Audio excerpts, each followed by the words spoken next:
Starting the stream. Yeah, dude, I fucking hate Dota Alchemy viewers, you know? Like, especially the ones that watch the replay review sessions live.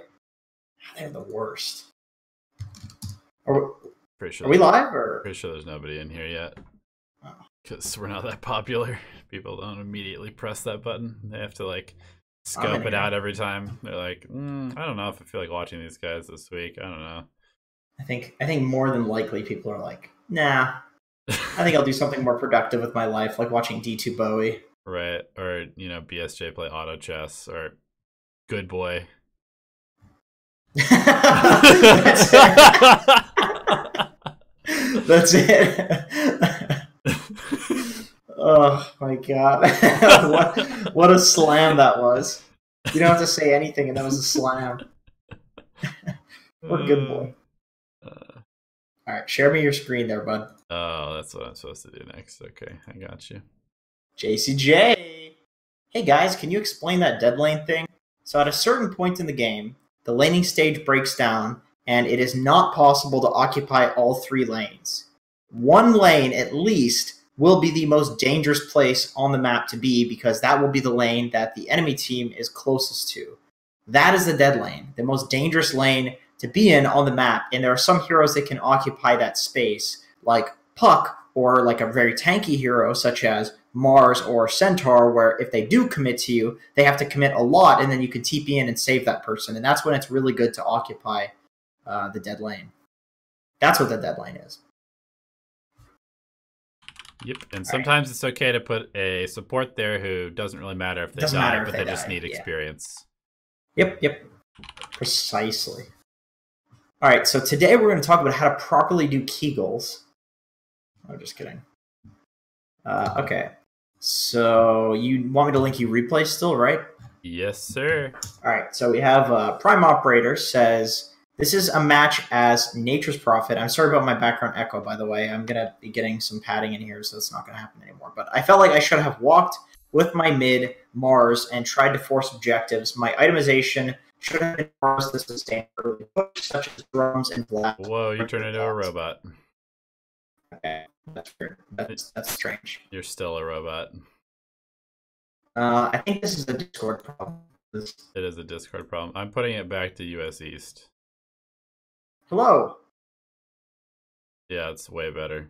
Oh my god. Yeah, it's just a server issue. All right, so we have Prime Operator, 2 and 9, Nature's Prophet. Looks like he was Core Nature's Prophet. How does one get their replay reviewed? So we have a Patreon, and one of the Patreon perks, one of the tiers, is to submit your replays to get them reviewed, and we will take some from chat if we have time. And we've gone through all of the Patreon replays, but that doesn't always happen. Yep. That usually doesn't happen. But I think that, you know, if you don't want to support us on Patreon, which is fine, there's like a lot to be learned from other people's replays too. Like, people make very similar mistakes. Yep. Generally. It's very common to be like, oh, I do that sometimes. Mr. Good-looking hair. Is Warlock any good? Yeah, I think so. Are you talking about Donnie? Do you have good-looking hair? Your hair was great in the last meta report. Yeah, thanks, man. I've been working hard, playing a bunch of Mars. Bunch of mares, as you like to say. Dude, I'm fucking loving Mars. That hero is so fun. He's so fun, He's dude. so satisfying to play. Everything about him feels really good to control. Like, his turn rate's good, his cast points are very good, but then every time he hits people, you're just like, yeah! Fuck them up! Dude. You know, the spirits, like, yeah. They're fucking stunned for 4.3 seconds, and then you're like, dun dun dun dun dun dun with the ultimate. Like, he's so fun to play. It's really fun. I'm loving Mars. What a fucking brilliant job that they did with that hero. I think so too. Anyway. And he's definitely strong, but I don't think he's like the most broken hero of all time. I think he's the best hero. I think he's the best hero in Dota, but that's not saying much for a new hero. Usually the new hero is like the best hero by a large margin. Right. But I would say that Mars has counters. I think people were really overhyping the E ability, the passive. Bulwark, yeah. it's the shittiest ability. Like, all of his other stuff is way better. People don't even go for Bulwark until the laning phase ends. Yep. I completely agree. It's just not that good. You just have any magic damage here and it does fucking nothing. You just hit him from the back and it does nothing. But the other spells, good God, are they broken. It's like if you had a targeted Mirana arrow that also was like a Magnus skewer at the same time. Yeah. You can blink in and hook people out or like skewer them out with the Mars thing. And then you skewer them into towers and stuff too. So they're just getting stunned. My favorite part is just that you can instantly clear creep waves by spear. You spear shield them early on, or you just shield them once you have like a Dessa or any damage item at all. Fucking awesome, yeah. I mean, just Vlad's, dude. Just go. I always go like the pseudo damage items. People are going like Vlad's Atos on Mars. Yeah, I really think Greaves is still extremely good on this hero. Greaves is pretty good. I just think Phase Boots is like super good on any like tanky. The armor and the damage and everything is really nice on him for sure. Right, and you get like more damage on melee heroes, and you get the more movement speed from melee heroes, and Mars has high movement speed and a movement speed talent too, which everybody's going. So, yeah. But Greaves is like Greaves Atos is like a broken build. I'm 100% sure. Anyway, so we have Nature's Prophet. What did he start with? He started with a Blightstone, one Tango, Enchanted. So I'm not a fan of the Mango. Like, I think that you aren't really going to need mana, and if you do need mana, it's going to be at level 2 where you can just TP back to base and then TP back into the lane. Like, people aren't going any mana regen items anymore on Nature's Prophet. You can get Fairy Fires if you don't think you're going to need the regen, or you can get more regen, like HP regen, just for trading at level 1. But like once you're level 2, this hero is just a walking fountain. Yep. You don't need any mana regen. I'd say that's a little bit of wasted gold that could have been 2 extra damage, perhaps, with a couple more, either a Fairy Fire or a couple more Iron Branches, even potentially. Yeah, I agree. Okay, so God damn it, Donnie, get it off this fucking mode. What is this? Stop that! Oh my God, I can't see anything. Okay, I'm giving you some production value. Getting those good shots. So the treant's 51 seconds left. So you take the treants, walk to the off lane. This is the correct action so far. I love this. I love the off lane replays because like I get it. You know what I mean? I don't have to like really think like, oh, well, what would mid players do? It's like I played Nature's Prophet yesterday. You know? Right. Like, I know this shit. I love this shit. All right, I would be more aggressive. You guys don't know what's up here, and it is a tri-lane, and you're right, but you should actually be contesting them. Nature's Prophet is one of the best heroes at level 1, and now they're contesting you. If you had contested them, then somebody maybe could come back here and get this rune, but you're letting them essentially zone you. So this guy gets the rune, and then he dies for it. So this is an action that has been propagated from you guys not contesting their rune. Like, you desperately wanted a rune because you wanted to go 1-for-1 for runes, but you weren't abusing the fact that Willow Nature's Prophet, even against a tri-lane, is quite strong. And if you contest the aggressive rune, and then the Willow, and you guys see that there's a tri-lane, it's like, well, fuck, we can't contest this. But that's fine, because then the Willow goes to the defensive rune, you go to the aggressive rune, and you probably get one of them without dying. Anytime you're on a strong level 1 hero, or if a strong level 1 duo on the offlane, even against a tri-lane, you can contest. At the very least, you make the enemy team have to take some harass from your treants, because if you're contesting 2 runes, they split up, the supports get their asses beat by the treants, and let me tell you, if I'm a Lion or an Oracle, it's not a fun time dealing with these treants. Yeah, so it's kind of the same principle as if you were to take a fight on the enemy side of the map versus in front of your base. Like, if you take a fight and something bad happens, but you're on the other side of the map, you really don't get punished for it. But if you take a fight outside of your base and it goes poorly, then you potentially lose the game. So it's. I love this. I love what you're doing right now, by the way. I think this is great. You're against a tri-lane, so you just pull the wave. Unfortunately, a little bit of mistiming there, but sometimes that happens. I would just pull this into tower and kill the wave now in order to just send them a double wave. Once you fuck up the pull to the creep wave, that's kind of your like second best option. You trade quite a lot of time in order to so originally, like, what would happen is you'd farm the wave here, and then eventually it would come in front of your tower, but now they're going to be level 2 when that happens because you've waited a little bit too long. So I would say if you fuck up the first creep cut where you don't pull it into the first creep wave behind the tower, you want to just pull it into the tower, send them a double wave, and then put treants at them under the tower, and be aggressive. And that's the way that you benefit from that first creep pull. But you don't want to wait until the second wave, because that's 2 waves now that you and the Willow haven't been at, instead of just 1.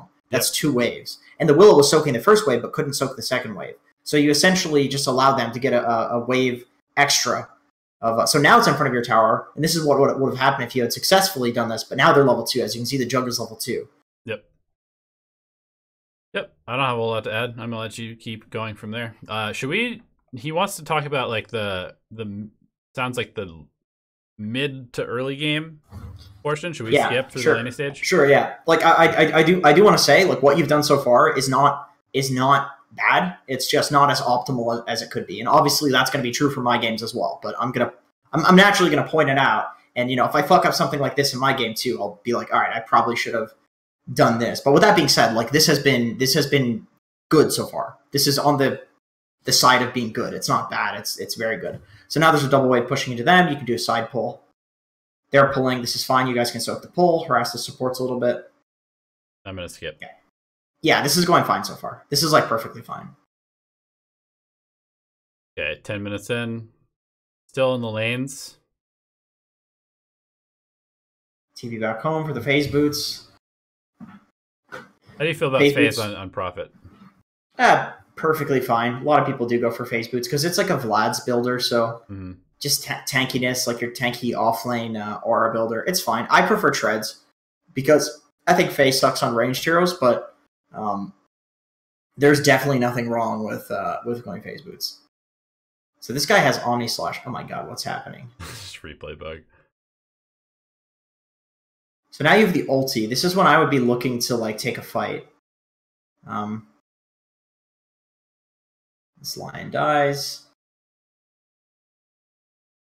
Yeah, it's good stuff so far. Good stuff. Although they have a 5k gold lead somehow. I guess Alchemist is free farming. Yeah. I would definitely be using my ultimate if I were you. Just press it on the bottom area of the map. You press it right on the Jug. I would say that's... Can I see where the mouse was at that point? Yeah, it was on the Jug. That's a pretty big mistake. He used it. Yeah. So the reason that the buff to Nature's Prophet, where it got 2 additional bounces, was so good is because if there are creeps showing in every lane, you have a much higher chance if you press it in the bot lane to hit on one of the last bounces of the top lane on the Jug. So he would have actually died, and he would not have gotten that Omni Slash off there. So I'm sure he still dies, but there are... Oh, he actually doesn't. Yeah, you would have killed Jug if you had pressed it on the bot lane or even the mid lane. That's a little debatable, though, just because if he doesn't press it on the Jug there, Jug is going to Omni Slash anyway, so by the time the Wrath of Nature comes through, he might be... No, that's why you do it. That's why you do it early. Like, you have to preemptively use it. Oh, you can't just press the Wrath of the Nature bot expecting it to instantly hit top. Before the gank actually starts, a lot of the time, people will literally cast Wrath of Nature before a gank even happens because they know somebody's setting up. So it's like, all right, Wrath of Nature's coming. Go, go, go, go. And at this point, it can do like 700 damage. Right. 700. Like, that is not even reasonable for a level 6 ability, even an ultimate. And that is why Nature's Prophet is ubiquitously considered broken right now. Like, right now is when I would probably use it. In the bottom. Yeah, use a bot. And then you just tell them, okay, guys, keep vision, keep vision, keep vision, keep vision. Ultimate's coming, ultimate's coming.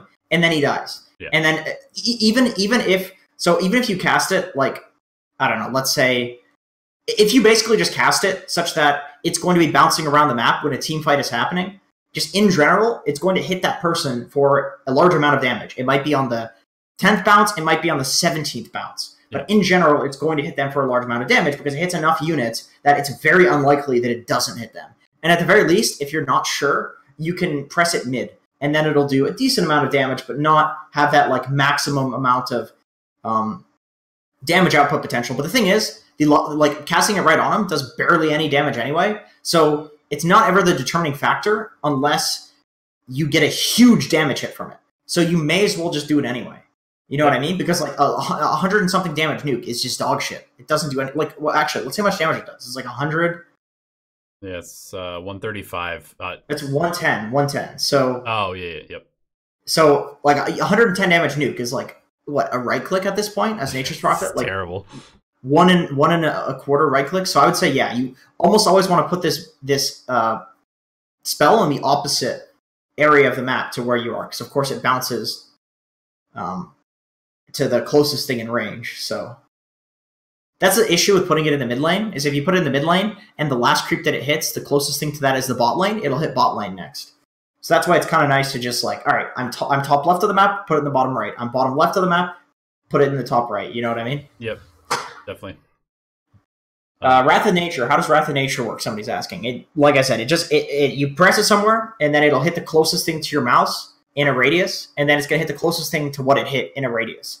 So it'll basically just spread out across the map. So if you put it in the bot lane, it's going to hit the top lane last, which means that's where you're going to get the highest damage. And because of how many times it bounces now, which is 18 targets instead of 15, if there are 5 creeps in every lane, that's 15 creeps, right? So it's going to bounce. It's impossible for it to not hit a hero if they're in vision. It's not impossible. It's just unlikely. It used to be like very possible, where it would, like, if you put it in the bottom area of the map and it was only 15, so it would hit a mid hero, it would hit a bot hero, but it wouldn't hit the top hero. It hit all the creeps, not the top hero. Yep. Now it's like there's like a very low percentage chance that it doesn't hit the hero that you're targeting, and that's why this hero is so potent right now. It's literally just the Wrath of Nature. Like, all of his other stuff has always been good. It's just the Wrath of Nature is so incredibly strong right now, and that's why this hero is nuts as a support, because you get level 6 and it's such a huge power spike because this ability is currently not okay.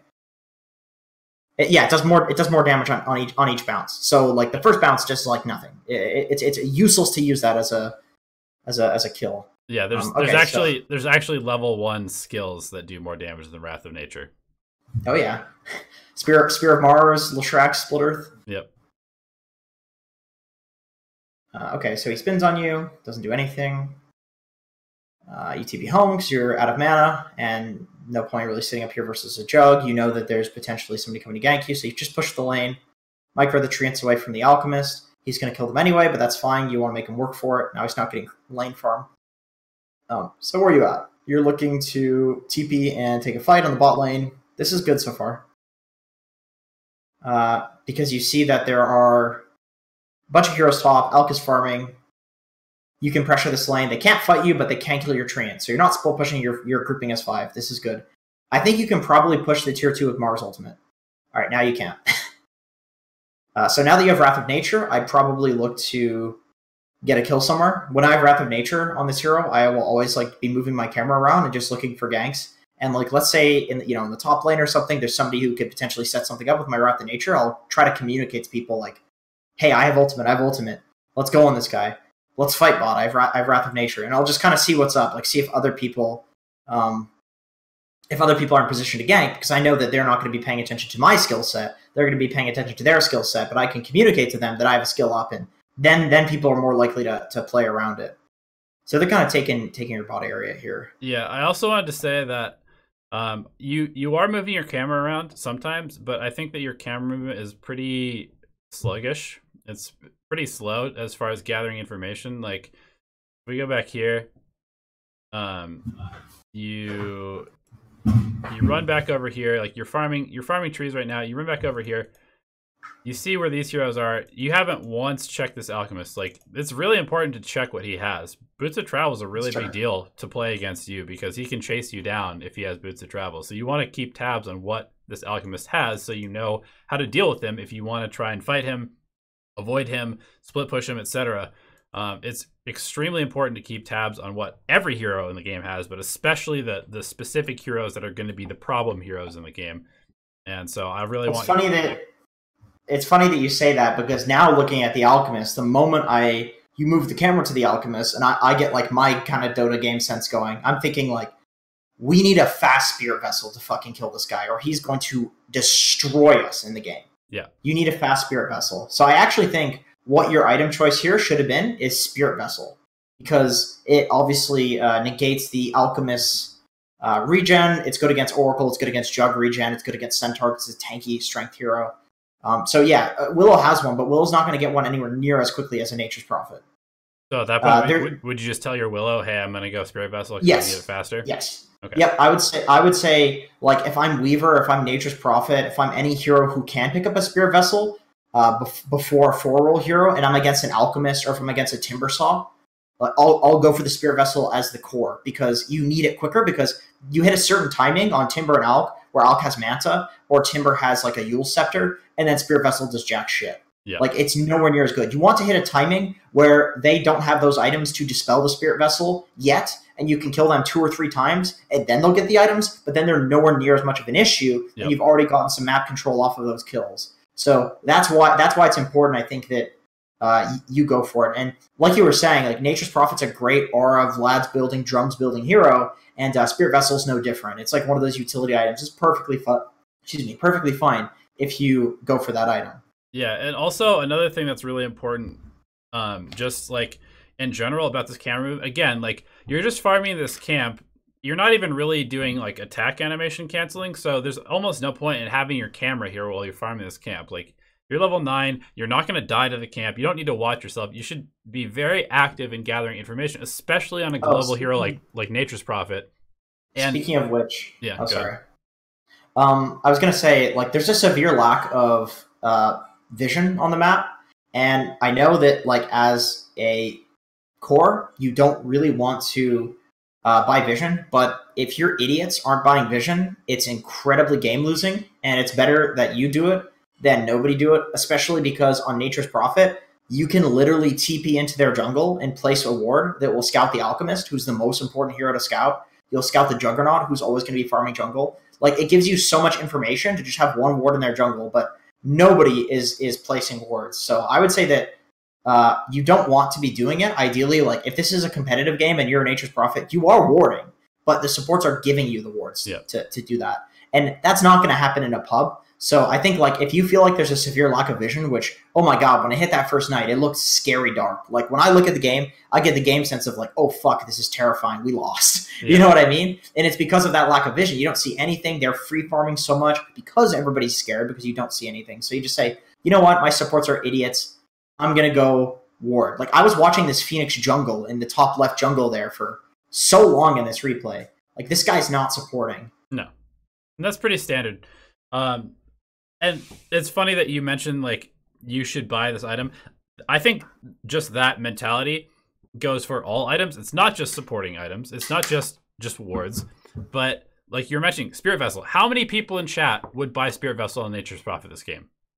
Probably 1 out of the 70-plus people watching. Maybe 0.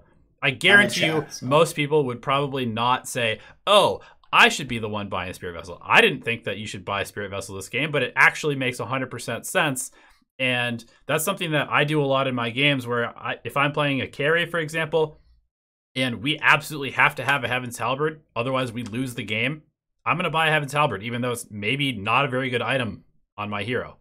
And sometimes you have to just buy the item that will win you the game as opposed to the item that's going to make you hit your, like, you know, ultimate 6-slotted power spike. Because if you don't get to that 6-slotted power spike, you're not going to, you know, it doesn't even matter what you buy. It basically just boils down to, like, there's an Alchemist on the enemy team. You need a Spirit Vessel as quickly as possible. Who's the hero that can get it extremely quickly in this game? Yep. It's Nature's Prophet, Lifestealer, or Mars. It's the cores. But Mars and Lifestealer have their own items that they need to buy. Nature's Prophet prefers to go for those sorts of items anyway. So it's just, like, very, very weighted towards Nature's Prophet building that. Unless Phoenix is, like, absolutely huge. But your Willow, who's buying all the wards, this guy's going to have...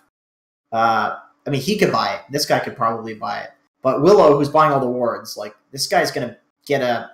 Like, he's trying to go for it, but he's going to get, like, a 30-minute Spirit Vessel, and Alk's like, oh boy, guess I'm going to have to Manta that off. Right. Or, like, he just doesn't... He is so strong that he just one-hits the Willow and doesn't care. Yeah. Like, it's all about the timings. That's the thing. It's all about the timing of, like, when you can get these items. And it's important. The reason that I bring that up is, like, okay, this Phoenix is the prime example. It's the prime operator example of the general pub mentality. This is probably suggested to him by his fucking guide as an item that's core on Phoenix, or he just is in a habit of buying Veil because he does magic damage, and that is his item reasoning. Nothing else. It's not like, what's the game situation? What are my teammates buying? It's literally just, I'm Phoenix, I do magic damage, I'm buying a Veil, period. And if that is your itemization mentality, you are probably losing like 60% of the games off of your itemization, I would imagine, at your MMR. That's 60% of your losses? Yeah, probably. Yeah. Like I would say in this game, like if I look at the enemy team and I'm Nature's Prophet, I see that they have an Alchemist, so I need a Spirit Vessel. Not only do they have an Alchemist, they have a free farming Alchemist, so we definitely need a Spirit Vessel because he's the way they're going to win the game. Yep. As you can see, if Spirit Vessel is purchased here, Alchemist dies there. And they have a fucking Oracle. So yeah, if you don't have a Spirit Vessel... Well, Oracle can purge it, but it's like that gank where the Oracle wasn't there. Yeah. Alk was regenning that whole time. He's 16, so he's getting like 100 regen. Yep. Alk literally dies right there with the Spirit Vessel. He dies. Yep. And I'm sure before that he dies because aggressive Spirit Vessels are very good now. They buffed the damage numbers, they've nerfed the healing numbers. Aggressive Spirit Vessels are very strong. And then I look at this draft, I see that they don't have a lot of physical damage. It's basically just Jug. Alchemist is mainly magical damage with the Radiance. He's like half magical, half physical, but really he runs you down with the Radiance. It's like a life stealer. Yep. They have Oracle magic damage, Lion magic damage, Centaur mostly magic damage. His right clicks they'll hit you a couple of times. Jug Omni, that's physical damage, but Crimson's not that effective this game. Pipe is. I'd go for probably Pipe Vlad's to help with a little bit of the physical, because there's of course physical damage coming from the Acid Spray, but Crimson doesn't do much for that. There's the Omni Slash. So Vlad's just in general a good item too, because it gives you the percentage damage. So I'd probably go like Vlad's, Pipe, and Spirit Vessel in this game. Yeah. And then after that, probably a Sheep Stick, and just try to Sheep Spirit Vessel the Alchemist and gank him. Yep. Because he's playing on his own. You can kill him. He's always on his own, but he just happens to be much stronger than anybody else in the game right now, and so he can do that without being punished. Will you ever make a tutorial for farming tips, like cut X tree or follow that path in order to be faster? That's a good idea. I'm writing that one down. I'll write down your name too. I'll shout you out if we do make that video. All right, let's go to the next replay. I think that's okay. pretty straightforward for that one. All right, wait. Let me write this shit down. Where is this at? Oh, am I crashing? No, we're good.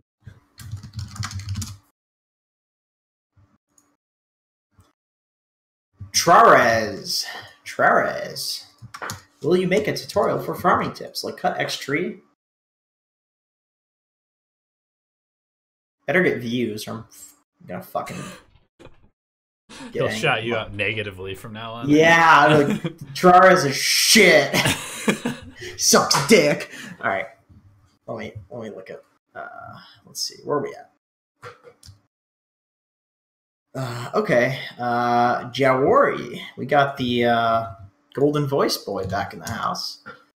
He says, there's a puck replay. We lost, although I had the highest net worth on my team. Lots of mistakes in fights and rotations, I think. Okay, cool.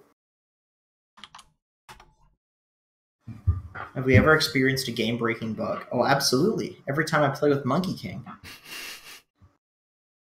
If this was League of Legends, that wouldn't fly. It's called Mischief. Yeah. Any ability in Dota, basically. Alright. Where's our boy? What was he playing? I already forgot. Puck. Jaoni. Oh my god. I can't get it. I can't get it right. Jaoni? Jaoni. Nah. Juiori. Damn, that guy's got some big nostrils. Jaoni? Who has big nostrils? Magnus? No, dude, Ember Spirit. I mean, Magnus has massive nostrils too. Don't get me wrong. I'm not saying he has small nostrils.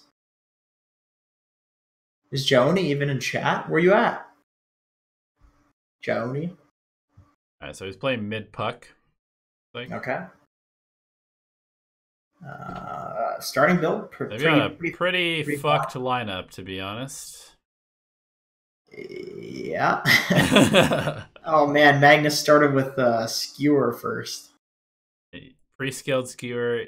Magnus is a support, I guess. Lesh is a core. Who is your carry? Silencer? Silencer carry, I guess. I don't know what's going on. God damn, you do not win this late game. Holy shit. This game needs to end in like 20 minutes, and your Leshrac has to be absolutely enormous.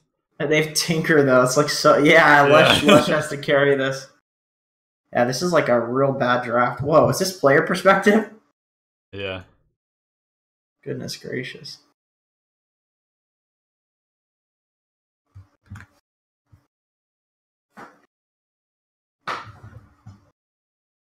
Okay. So number one, I think you should stand to the right of the tower to block this middle wave. If you stand to the right of the oh no! Careful with your camera movement. Okay. Can you go to when it's unpaused and then go to the mid lane? Free camera. And just show the. You want me to go through the pause or before? Doesn't matter. Just show like the Arteezy block spot. The oh my god. Magnus resumed the game. You have friends that are shit rude. No, just kidding. So yeah, like, standing right there will make the creeps all go to the left of the tower, which puts them in a single line, and then you just walk in front of them, and it gives you like 1 to 2 seconds quicker of blocking them when they're in a straight line, and that way the Dire just doesn't have a blocking advantage. If you don't do that, the Dire has like a natural blocking advantage because the creeps go around the okay, he fucked up. He really fucked up. Yeah.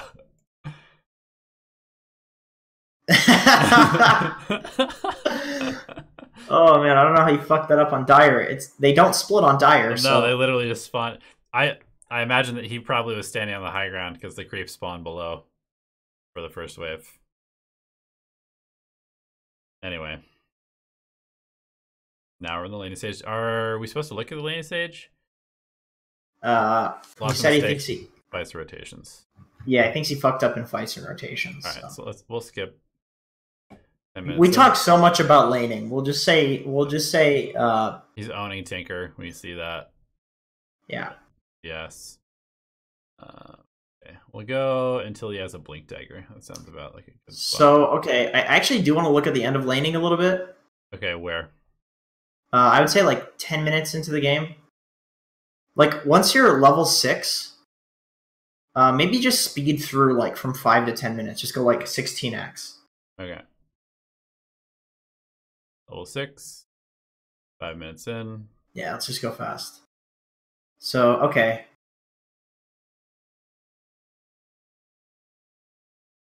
All right, so I'm seeing what I need to see. So it feels pretty unproductive to sit here and just get harassed by Tinker. Right. Once in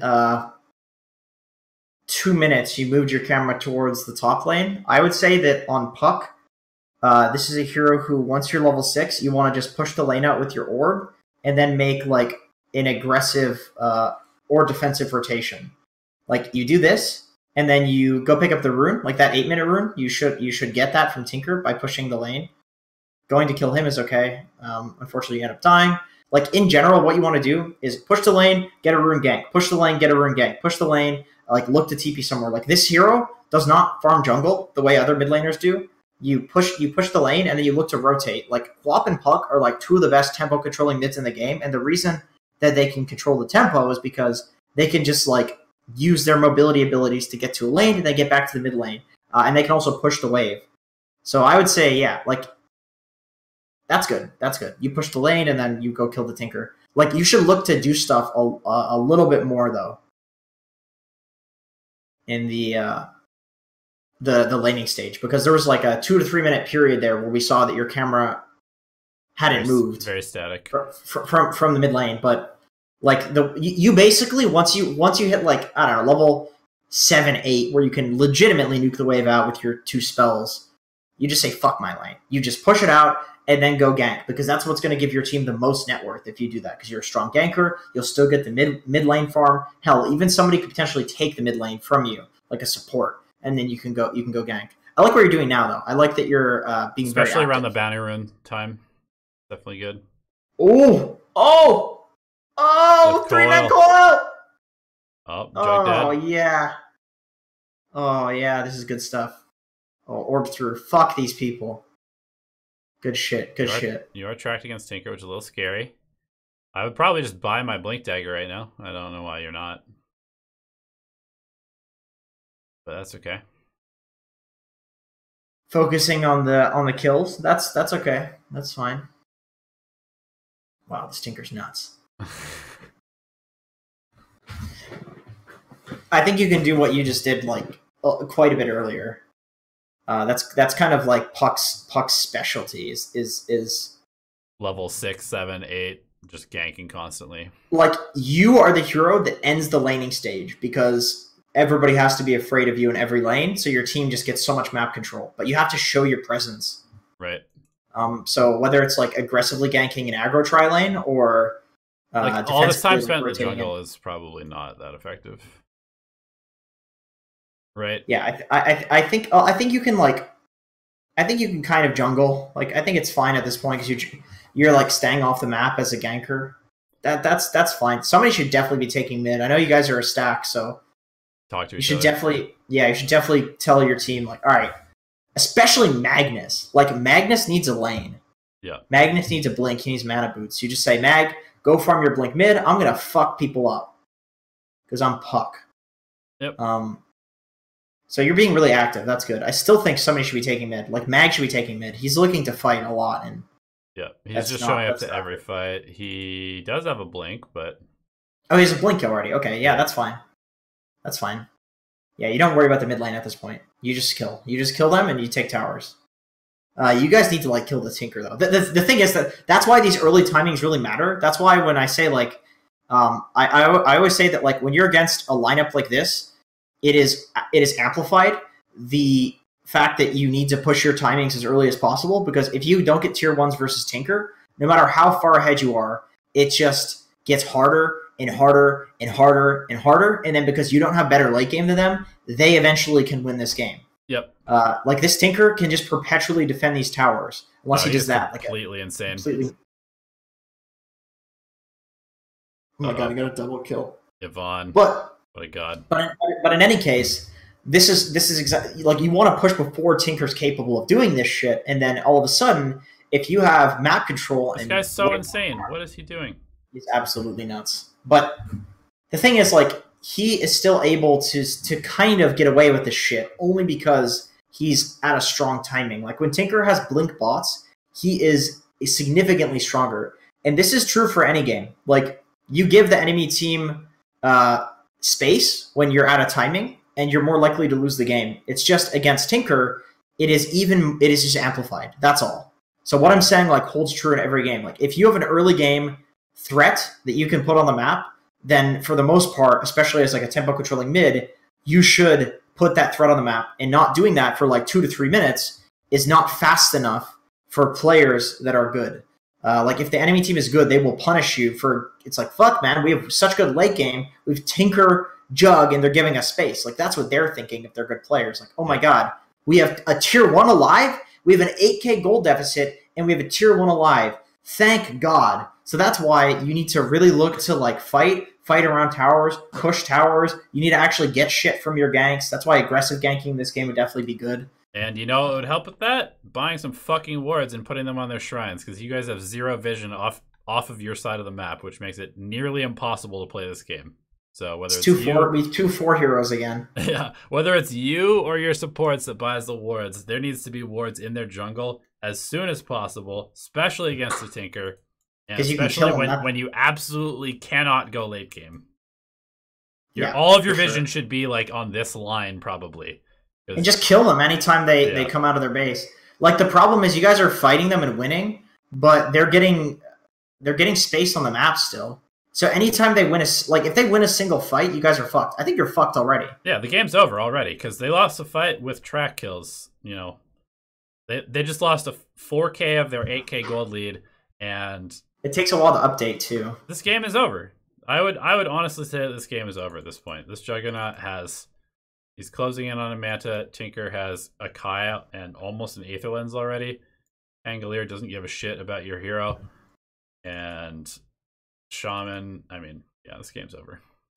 You guys definitely need to like take things as early as possible, fight around objectives, ward behind objectives so you can get on the Tinker if he does try to defend them, and then like choke the enemy team out. You can go late game, but only if you're getting way more farm than them.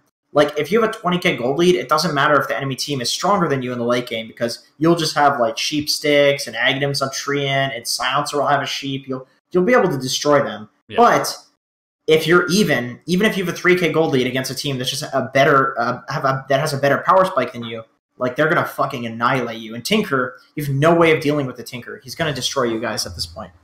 Yep. And then beyond that, assuming that you still have this draft, you're still in this game, it's not going the tempo that you want it to go, I honestly think that you need to just become a right-click puck. Like, if I was playing this game at this particular moment and I realized that we were not going to win the game in the next 15 minutes, I would probably just become a right-click puck.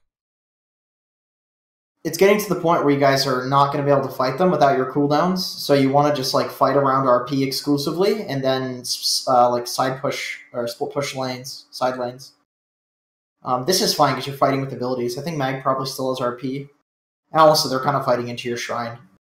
But in general, I'd be careful about just taking any fight willy-nilly now because obviously they have like a strong power spike. But I would say like the most important thing to focus on for this game is like once you get level 6. Start moving your camera around a lot more and seeing like what you can do in the lanes. And if something just looks good, push the lane and then go gank because it doesn't hinder you that much in terms of your laning. In fact, you're not going to sit there for Tinker to harass you. And then another thing to focus on is just ganking earlier. I would say those are the two big things in this game that you can focus on for like the next puck game or the next Queen of Pain game. Anytime you're playing like a tempo controlling mid, do it earlier, move your camera a lot, and just try to think about, get an idea of like who you can kill while pushing the lane. Like just put your hero in the lane and push, and it's mindless. Pushing is easy. You just go, press your abilities on the creeps, and while you're doing that mindlessly, you can think about, oh, can I kill Jug? Probably not, unless there's, you know, a Treant there, or maybe we can force a like think about these situations as you're pushing the lane and using that time instead of having to like the laning stage for mid when you're a tempo controller basically breaks down the moment you can kill other lanes. And against Tinker in particular, like this hero gets to a certain point, he just marches out the wave. There's no fucking point in being there anyway. So it's actually a perfect opportunity to gank early because Tinker will not punish you for it. He just farms either way. He just harasses you out of the lane either way. So there's no point in, oh my god, this is so unfortunate. Oh no, the blink timing. Oh, that was so close. Toma CTM. Contra 2 Madre or something like that. That's what that means. Yeah. Contra 2. Fuck. Anyway, yeah, those two things. I would say earlier and then just pushing the wave and thinking about what lanes can I gank. Because, like, I'm well aware that, you know, it's not easy to figure out, like, what the best place to go is. And that's why you actually have to give yourself time to think in Dota games. And just pushing the lane gives you that time. Like, push the lane, go get runes. Oh, I got a haste rune. Now my calculations have changed. I can run down a Juggernaut. I can run down a Shadow. I can go gank top. But pushing the lane is like where it starts. You just orb out the lane, don't lane against Tinker, and then look to just do something, and you take that time to think about what it is that you can do, instead of constantly just being pressured by the Tinker. Yep. Spend your Dota plus points, bro. Why? I'd rather just spend it on expensive sets when they come out every 6 months. I bought like 700 of each of the Christmas things. Those relics are super dumb. Like, yeah, they are tracking your stats on your heroes. Who cares? Wow, dude. You should add subs. I can only watch this during my lunch breaks.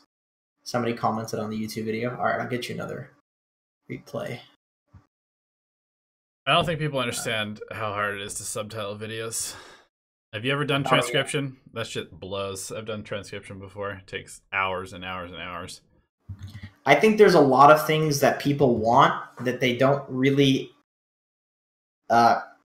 conceptualize how hard it is to do. Yeah. Like, for instance, you know, people ask to do like replay reviews, for example. People will message me like, hey, can you review this replay? And if we're not doing it on like the session, it's like, if I were to review every replay of every subscriber on our YouTube channel just once, and I did one a day, it would take me 137 years to do it. So it's like, I can't. I literally can't. I want to. It's nothing against you. I just can't. Why are you only doing one a day, you pussy? How about 24 a day? Let's go. My God. Holy shit. like, I actually did the calculations on how long it takes on average, and it would take 137 years to get to everybody just once. And it's like, fuck, I actually can't do it. I'm here thinking that I'm an asshole and that I should be spending more time doing that, but it's like, oh, I literally just couldn't. I think I have one, been on a winning streak lately. Justin Ash. All right, Justin Ash, if this is a winning replay, we're going to fucking tear into you. This is a Bane replay. Why don't we do replay reviews on Twitch too? Because why don't I do replay reviews on Twitch? Because I want people watch us on YouTube because we have a bunch of subscribers on YouTube. Both of us are not very big Twitch streamers. Hey man, I had 1,000 viewers the other day. It's nice. I'm a big boy now. I'm basically famous. Just kidding. Shout outs to CCNC. Wait, who are we looking at? I thought this was a Bane replay. Oh, it's Shadow Shaman replay apparently because I know his name is Moposhka. Oh, you do? Yeah. Oh, it's a losing replay. Great. Okay, Ford 16. Good shit. Good shit. All right, you're just sharing some of your successes in chat, which that's great. I'm glad that you're on a winning streak. That feels really good, man. Dota's such a fucking satisfying game when you're winning. To win a lot. Yeah, it feels really good. Super satisfying. It's like playing Mars and killing a whole creep wave. Just satisfying. Yeah. Damn, look at that Ember Spirit loading screen. His nostrils are huge. That's what I'm telling you. Some nice stuff, though. Jenkins is one of the biggest names on Twitch. Hell yeah, dude. I'm huge. That's what she said. Leroy That doesn't make any sense, dude. Doesn't make any fucking sense. I'm sick of this bullshit. Alright, so we're looking at Shaman. BTW, anyone knows how calibration works? Dude, Paulo, that's a very general question, my man. I'm not gonna lie to you. Like what does calibration mean? Like your MMR goes away and you have to get it back again? Is that what you mean, or like how it works internally? Fuck, that's a general question, Paulo. I'm Paulo. Pretty sure that they said you play 10 games and then it is based entirely off of wins and losses, and from what most people have gathered from the data, each game's worth about 75 MMR. Seems like it. Definitely seems like it. So there's your answer. How do we submit a replay? We have a Discord channel for Patreon subscribers. Patreon.com/Dota Alchemy. Jenkins used to fart a big one on us. Oh my god, I'm glad people are coming from Twitch and doing like the surrealist, like ridiculous, childish humor here. That's good stuff. That's good stuff, man. Anyway, yeah, you can submit it on the Discord channel, but it's for Patreon supporters first, and then we move to chat. But I think we've probably only done that like once or twice out of like 12 streams because there's quite a lot of replays to get through. Okay, so starting items, pretty typical starting items for a 5-role support. I would definitely be. So, did he have a sentry? Can you go back a bit? Was there a sentry that was purchased? Yes. Okay, so you ward in a sentry. Just wondering where the sentry was placed. So you placed the sentry in lane. Why'd you place the? I'm a little. I would say that you want to save the sentry to see if they block a camp, or if they block a camp, yeah, or if there's like a certain hero in your lane, or if you see somebody running out of an area, it's more likely that they warded that. Like you would want to get some information first. Okay, so this is an Ursa. One thing that I can recommend, so we can pause here. One thing that I would recommend starting in a tri-lane is if you are like a killing support starting in a tri-lane, and the reason I recommend this is because I do this a lot when I'm playing Pudge and I go tri-lane. People don't really expect tri-lanes nowadays. Like this Ursa's thinking that it's either going to be an Ogre or a Shadow Shaman up here, and if it's like either of those heroes, just one of them, you're not going to kill him. But if it's both of you, like essentially you can surprise him. But in order to like where people don't expect you to come from is the left. Like they expect you to be standing over to the right here. because that just in general, again, when there's dual lanes, that's where people stand. So if you're standing on the left and Ogre's standing on the right, you actually get him on the creep wave when he's standing up there. Because did you see how, look where he is. He ran to the right the moment he felt like he was in any danger. And every fucking time in pubs, when I'm Pudge, and people run to the right like that, it's like, hey buddy, I'm here too, bitch. And then they're just dead. You know, like you can just clothesline them from the left and from the right, and then your Luna's actually in position to help out a little bit. And then once you've gotten the first kill, you pull the wave, or you kill him again. And then after you pull the wave, you kill him again, and then he has to walk back. You basically won the lane at that point. You can leave the Luna and you can go roam. Like that is the ideal tri-lane setup, is you just kill this motherfucker twice, stand in the left side of the trees, Ogre stands in the right, you kill him again when he comes back, or you pull then kill him. Then the Luna's free farming for a couple of minutes. Boom, you just go roam, blows the entire game wide open. So I'm not sure if you got the kill on him at first there. So you place this ward, and what Jenkins is saying is instead of just standing over here with this Ogre, you should walk all the way up around over here and be sitting in these trees. I would say closer to like the secret shop area, just because that's probably where the lane's going to meet. Like here. Usually, usually Ogre comes from this way, you come from this way, Luna comes from this way, and you have like three-pronged attack onto the Ursa when he walks up. And what you do is you just up, and you'll see that's like pretty much right there, surrounded. The way that it always works is you hit, you body block, you hit, and then at the last possible second, you stun. Body block, hit. At the last possible second, Ogre uses his stun or his slow, and then you kill him. Like, you really want to get these efficient trades, but in order to do these efficient movements, you need to come in at the right angle. Like, this isn't a good angle, because if he's running away, he's not going to get hit by, like, if he's running away and he's not going to get hit by one of you, he's not going to get hit by either of you. Yep. So you can see, like, how you only get a few hits on him before he gets away. But if you come in from that kind of clothesline angle, like you get so many hits before he gets into, like he doesn't know where to go because he can't go left, he can't go right because you're both there. So he runs straight, and then as he's running straight, you both are hitting him as he's walking, and at the very last second, you shackle him, Ogre body blocks him, uses the stun. Like you get way more hits on the guy. Ogre even has a stun too. So you just essentially, this guy should be dead right now. Yeah. This guy should be definitely dead. And the Luna's like fucking up the creep wave despite not helping you with the kill. So now you've pushed a lane of creeps into him as a tri-lane, and he's won the lane. Yep. Ursa's already winning this lane because you pushed in creeps to him and he hasn't died. Like he should have no game up here. Yeah, I mean, even if he has no CS, he now is in a spot. He's essentially the safe lane carry in this lane because the creeps are in front Except of the tower. with solo experience. Like he's a mid Ursa. Yep. So he's having a grand old time. He just has to wait. Look at him. He just runs into his tower. He's like, oh, all right. And hell yeah. At that moment, you take the opportunity to go bottom. So I actually want to go back because this is a pretty interesting rotation, I feel like. Just immediately go bottom, especially because now the creep wave is directly in front of your tower. Yeah. Like, this is...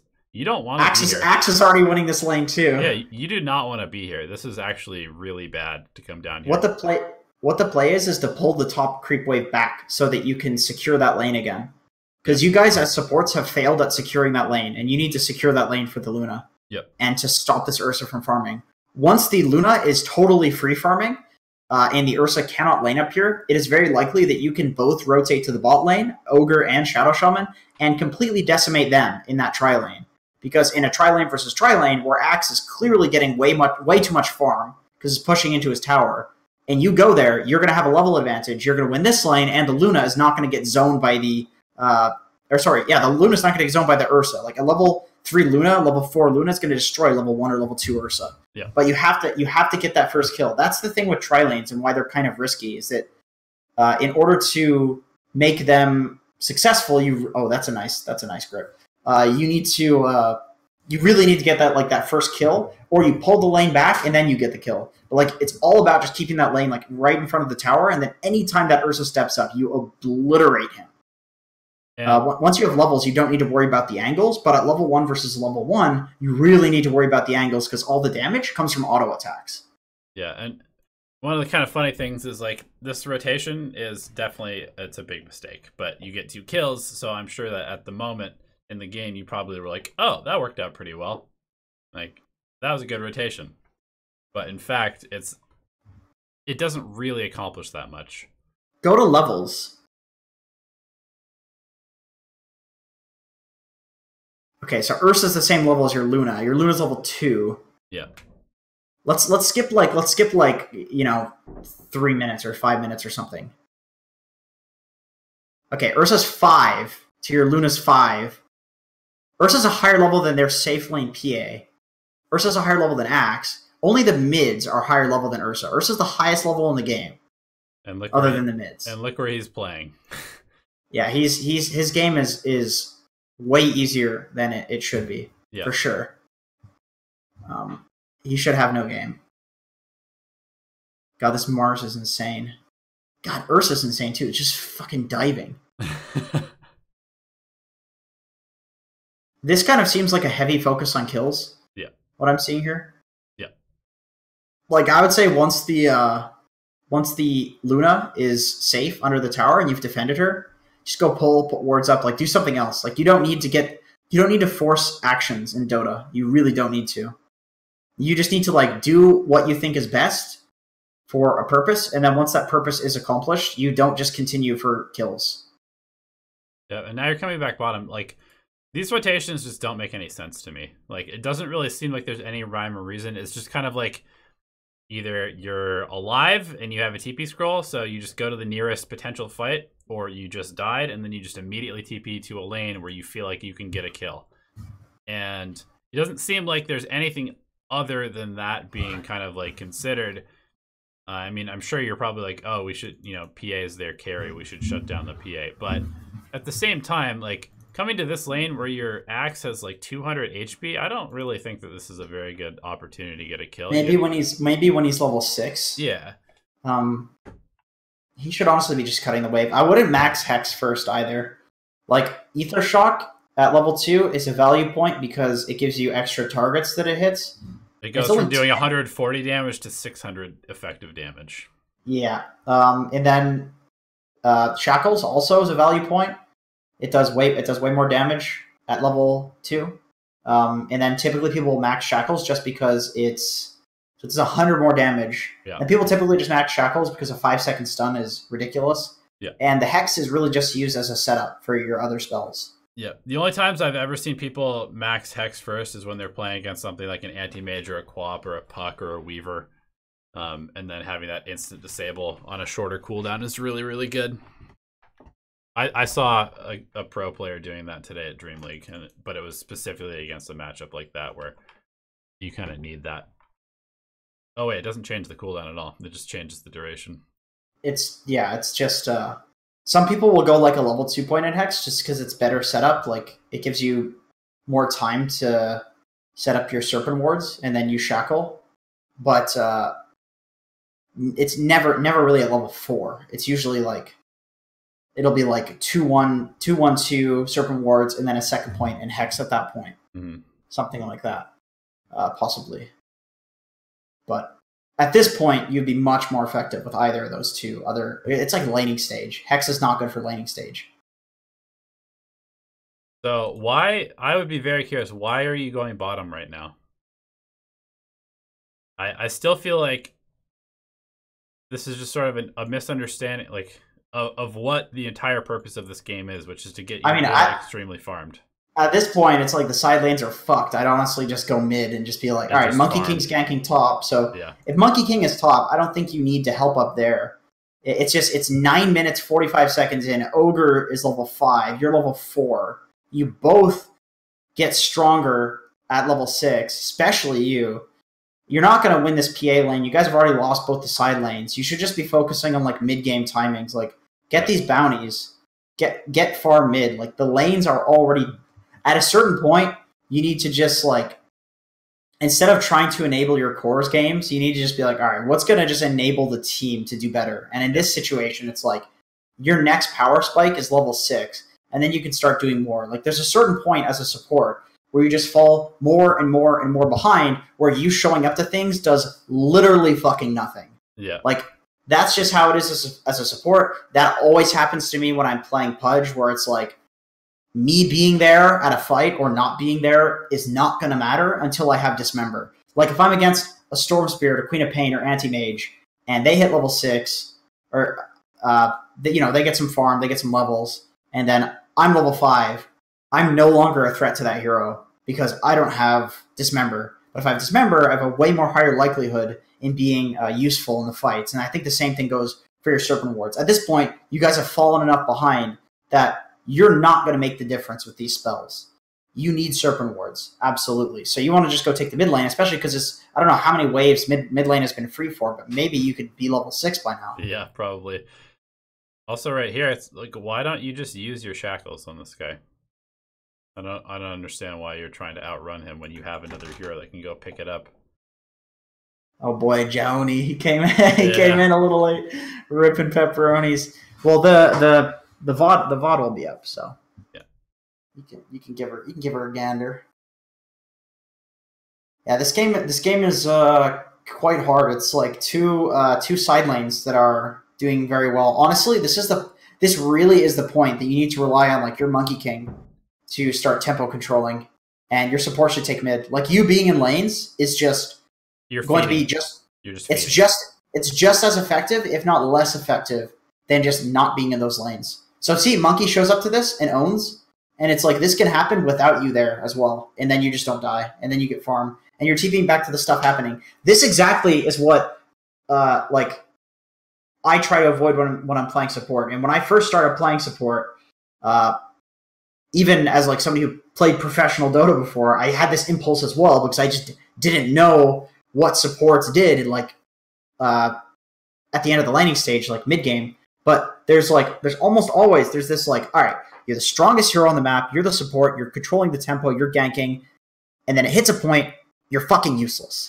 But you have a power spike later, and you need to be a core until you get to that power spike. Yep. And I see this a lot, and I did this too, where you are still stuck in support mode when you need to position yourself as a core and farm until you get to that power. Look at this. Like this You're is literally just a body that dies in 2 hits. It's the exact same concept repeated over and over. And the reason that I'm saying this because I did this as well, where you are in a support mindset of I need to support and be with my team, but it is no longer effective for you to do that. And that's something that you have to realize in a game, whether it's by dying or whether it's by just knowing the timing. Like the better player you are, the more you know about the game, the better you're going to be at analyzing that it's no longer a point where you're able to just run around and do support stuff.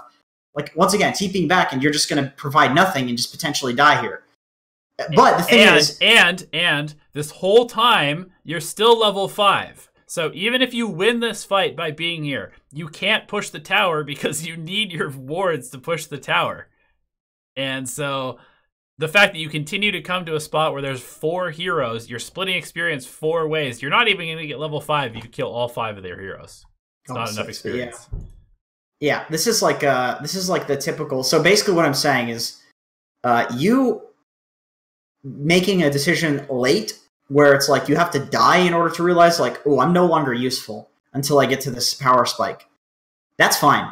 As long as you make the realization at a certain point in the game. And like I said, better players, like once you get better at the game, once you start playing faster, once you start learning heroes, once you just get better at the game in general by playing it, you will get faster at realizing this. But there has to be a point where you realize that it's something you need to realize in the games. Because that was the same thing for me, where it's like I was Pudge and I couldn't play Pudge anywhere near as effectively as I was from a core role. And that's because as a core, you don't need to think about this. Like you own in the lanes, you get free farm, you're pressuring. There's very little times where you need to just take me, like maybe as an offlane, maybe it's an offlane thing. There's very little times where you need to take like me time and just say, all right, I've done my job. I guess I'm totally wrong actually about that because there's a time as an offlaner too where it's like you no longer need to make space because like an anti-mage at a certain point, once he has Manta, once he has Battle Fury, why the fuck would you make space for him? He's never gonna die. Yeah. Like unless they have hard counters,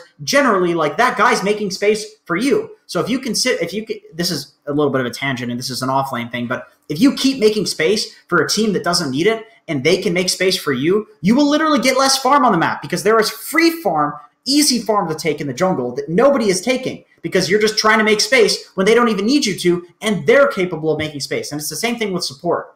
It's all the same thing where it's like Dude, it's even the same thing with mid. Like, how many times have you seen a mid player snowball the laning stage and then just do nothing but fight and then they die once and the game's over because they're like under-leveled because they've been with their team the whole time. The other mid laner has been recovering in the jungle for like 15 minutes, and they've just been running around getting no experience and basically getting no gold other than the kill gold and racking up this giant streak. Yeah. Somebody needs to be taking the space. Somebody needs to be making space on the map. And as a support, I get the mindset where it feels like, oh, I'm a 5. I always need to be the one that's giving. I'm a self-sacrificer. But that's actually not the case. It's just that for 5s, you are self-sacrificing the most, but that does not mean that it is a 100% thing. And you can see this constantly in competitive, where like a 5 Nature's Prophet will literally just sit in the mid lane because he's no longer like he's a TPing food for the enemy team. He's just going to TP in and die and be food. But if he has his ultimate, he can contribute with some team fight damage to those fights. And then if he has a little bit of farm, like he has, an Urn, or if he has a Vlad's, he's tankier and he can TP into these fights and be more productive. And it hit like, I think at this point you could be like, I mean, you could have Serpent Warded that bot tower in like 9-10 minutes, and then this tower could be dead with Serpent Wards at like 12 minutes, and then you could be huge because you're winning fights and you have an XP talent. You could transition to a core, potentially getting last hits on towers, which is massive for your hero. I just logged into Dota. There's a new hero I haven't played in so long. Try it, man. It's a fucking fun hero. It's like one of the most. Mars is fun, man. I have not had as much, like, Mars feels like Pudge. That's exactly how I feel. This is the most fun I've had playing Dota in a long time, is playing Mars. Yeah, he's amazing. He's super fun. He feels like Pudge to me, except good. Yeah. Like, he actually is so fun, and it feels so skill-based. I'm getting so many commends in games, because I'll do some, like, blink into base, skewer somebody out when we're losing, and then we just win because they're dead. Yep. It's like, it feels super Pudge-like to me, like old Pudge. So I'm loving it. I think I have like 17 games on him since he came out, and I'm like 75% win rate or something like that. I think I have like 6 or 7, but I'm still loving it. I struggle the first couple. It's kind of it's a bit hard, but I don't know. You get used to it pretty quickly, I think. Yeah. Oh wow, that skill build, Jesus Christ. That's oh my god, terrible stuff right there. Some terrible stuff. Where's his mana regen? There's no mana regen either. Yeah, you can't play this hero with it. He's gonna go for Echo Saber. That's his mana regen. That sounds atrocious. Let's get mana regen at 20 minutes into the game. Let's just not have mana for 20 minutes.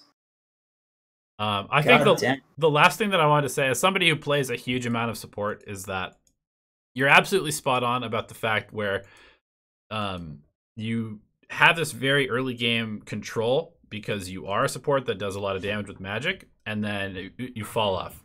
And as a general rule of thumb, it makes a lot of logical sense too, because if you think about yourself as a support, you have these nukes that do, like anywhere from 15 to 30% of somebody's HP pool. But once they're level 5, your same nukes that might be 1 or 2 levels higher are only doing, 10% of their HP pool or something like that at this point. And not only that, they're not scared of your right clicks anymore because now they have armor, and now they have HP regen, and now they have movement speed. They can actually trade with you. So because you're still trying to contest these cores that are now farmed, you just simply can't do it. And that's why it's really important to then think to the next timing where, when can I actually contribute to my team now? Is it level 6? Is it with an item? Is it, buying a smoke and making a call with one of our strong other heroes? Those are all things that you need to be doing as a support during that sort of downtime where you're no longer the strongest hero on the map. Yep. Agreed. Should we go on to the next replay? Yeah, just responding to something in chat. Somebody said, yo, Janquifus. What's Queeves? Do you think that Kunkka 4 role is viable? Sure. I mean, I think there's not a lot of stuff you can do in Dota that's just like strictly bad right now. I think there's a lot of just like generally good stuff. If it's a good Kunkka game, it's a good Kunkka game. If 2B can win games playing Ember 4, then I'm sure Kunkka's good as a 4. Yeah. Because Kunkka does what Ember does, which is catch people from long range, but does it way better. Yep. Agreed. I think there's plenty of stuff you can do with a lot of stupid 4 heroes, except for Pudge. Can't do much with that fucking dumb hero. All right, let's move it along. All right, okay, let's go. Alchemy, Puck Replay, Shadow Shaman position 5, Justin Ash, Turtle 88. Oh, I may have skipped A5M and Hawk. Oh, whoops. Thanks, dude. RFX, man. We gotta start paying him. I know. It's too bad we're broke and have no money at all. Oh, okay. Whoops. Yeah, I did skip. Okay, so we have. I'll just copy and paste both of these messages so I don't forget. And then after this, we have one more. So we have A5M says, "I'm the Ember, picked early because somebody was threatening to take my lane. That's always a problem. Thought Ember was the pick. The Ember pick was fine. Had a pretty hard lane, but didn't die much. Got travels first and tried to be able to get around the map and farm. Long story short, got heaps of abuse from my team. Not sure if there was much more I could do. Hard game. The hardest games are the ones where your team just don't fucking let up on you, man. Let me tell you. Even if they're wrong, it's just like, it's hard games."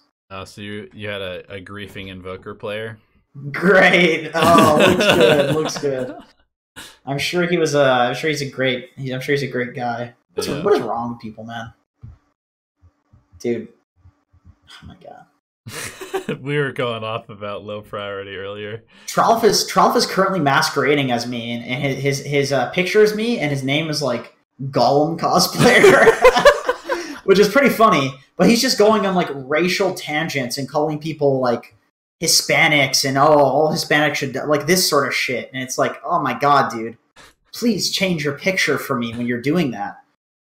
Oh, dude, I had a guy at the airport. Let me tell you, here's the problem with being white is that when you're in America, there are these fucking like racist white people, and they'll just like nudge your shoulder and be friends with you. And this guy in the airport was just like talking to me, and he was this big buff guy, so I was kind of intimidated by him. And he was just like, if there wasn't, that 98% of terrorism are fucking Muslims. And I was just like, all right, dude. All right, man. But then he's just like he was talking to me before that, and it was fine. But then he went into that, and he just started fucking laughing and talking to me and nudging my shoulder. And it's like, dude, everybody's fucking looking at us. I'm white. You're white. They're going to think I agree with you if I don't tell you to fuck off. Like, what do I do here? You're a jacked guy. I don't want to tell you to fuck off, but because you're white and I'm white, we look like a couple of fucking white supremacists talking about Muslims and terrorism in an airport when we were walking in the security line. He was making me so uncomfortable. So you know what I did? I just fucking turned around and ignored him.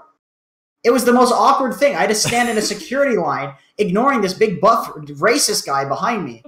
Oh, it was so infuriating. And it's like, because he's just some like white racist American, and I'm white, it's like, he must be a white racist American too. It's like, dude, I'm fucking Canadian, man. This guy just thinks that because he's white and I'm white, I want to hear his racist shit. Oh, it was awful, man. It was awful. So I just fucking scooted out of the security line and just quickly walked off, like, so quickly. Yeah, people suck, dude. Yeah, they do suck. It's like, dude, I don't like terrorism. We were complaining about TSA, right? We were like, oh my god, this is so tedious. It doesn't really stop anything. And then he's like, yeah, fucking Muslims, am I right? And I was like, no, dude, I wasn't going there. Yeah. I wasn't going there. Why you gotta do that to our normal civil conversation? Now you just qualified me as for you or against you. I remember what it was. He was literally just like, you can tell when people haven't traveled much, eh? Like when they fuck shit up. And I was like, yeah, I've been traveling a decent amount recently. Like, I've gotten used to it, but I get it. I get why people fuck shit up. It's confusing. And he's like, yeah, fucking Muslims, eh? It's like, no, dude, fuck. Jesus. Come on. Jesus, man, I'm white. You can't say that sort of shit to me. Oh, my God. Oh. Jeez, people already think I'm racist just because I'm white. Fuck me. Don't need some guy saying that shit. Let's get woke stream. All right, let's get back on track with Dota so you don't turn into a fucking woke-ass stream. I'd rather be asleep right now. I don't really feel like we need to discuss the Middle East in stream chat.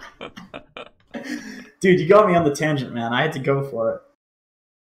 Anyway. Alright, so Flame Guard first.